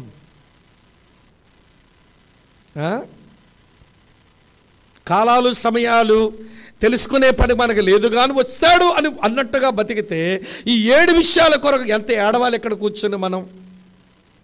ఈ 7 సంగతులు అలవర్చుకోవడానికి ప్రభు పాదాలు ఎంత గట్టిగా పట్టుకోవాలి. ఈ రాత్రి ఆలోచించుకుంటూ ప్రార్థన చేసుకుందాం. తల్ల వంచండి, కళ్ళు మూసుకోండి. మోకరించే మనసుంటే మీరు కుర్చీలు దిగ మోకరించండి. ప్రభా, నా విశ్వాస జీవితం అంతా యోగ్యంగా లేదు, నా ప్రత్యేకించబడిన జీవితం అంతా బాగలేదు, నా విధేయత జీవితము అంత బాగలేదు, నా ధైర్యం గల జీవితము అంత బాగలేదు, నా ప్రార్థనా జీవితం అంతా బాగలేదు, నా నిస్వార్థ జీవితం అసలు లేనే లేదు. నాయనా, నీ చేత నేను బలపరచబడే జీవితం అలవర్చుకోలేకపోతున్నాను. కానీ నీవు నలిగిన రెల్లును విరవని దేవుడు కదా, మకమకలాడుతున్న అవిసనారబొత్తిన ఆర్పే దేవుడు కాదు కదా. నన్ను జ్ఞాపకం చేసుకో ప్రభువా, నన్ను జ్ఞాపకం చేసుకో, నా కుటుంబాన్ని జ్ఞాపకం చేసుకో. నీ రాకడలో నేను నా కుటుంబం ఎత్తబడాలి నాయన. నోరు తెరవండి, చిన్న స్వరాలతో ప్రార్థన చేసుకోండి. మీ స్వరం మీ చెవికి వినబడేలా ప్రార్థన చేసుకోండి. ఏకాగ్రత వస్తుంది, అప్పుడు మత్తుపోద్ది. మీ స్వరం మీ చెవికి వినబడనివ్వండి. ఒప్పుకుందాం, ఎక్కడెక్కడ బాగులేమో మనకు తెలుసు. ప్రభు యొక్క కృపను కోరుదాం, ప్రార్థన చేసుకుందాం. దైవజనుడు ప్రార్థన చేసి ఆశీర్వాదం ఇచ్చి పంపుతాడు. రేపు చివరి రోజు, ఒక్క రోజే మనకి మిగిలింది. దాని కొరకు మనం సిద్ధపరచుకుందాం. ఈలోగా ప్రభు రాకడైతే ఎత్తబడ్డానికి కూడా మనం సిద్ధపడదాం. అట్టి కృపా దేవుడు మనకు ప్రసాదించినట్లుగా ఆయన పాదాలకు ప్రార్థన చేయండి. అమ్మ, ప్రార్థన చేసుకోండి, ఎవరికి వారు ప్రార్థన చేసుకోండి.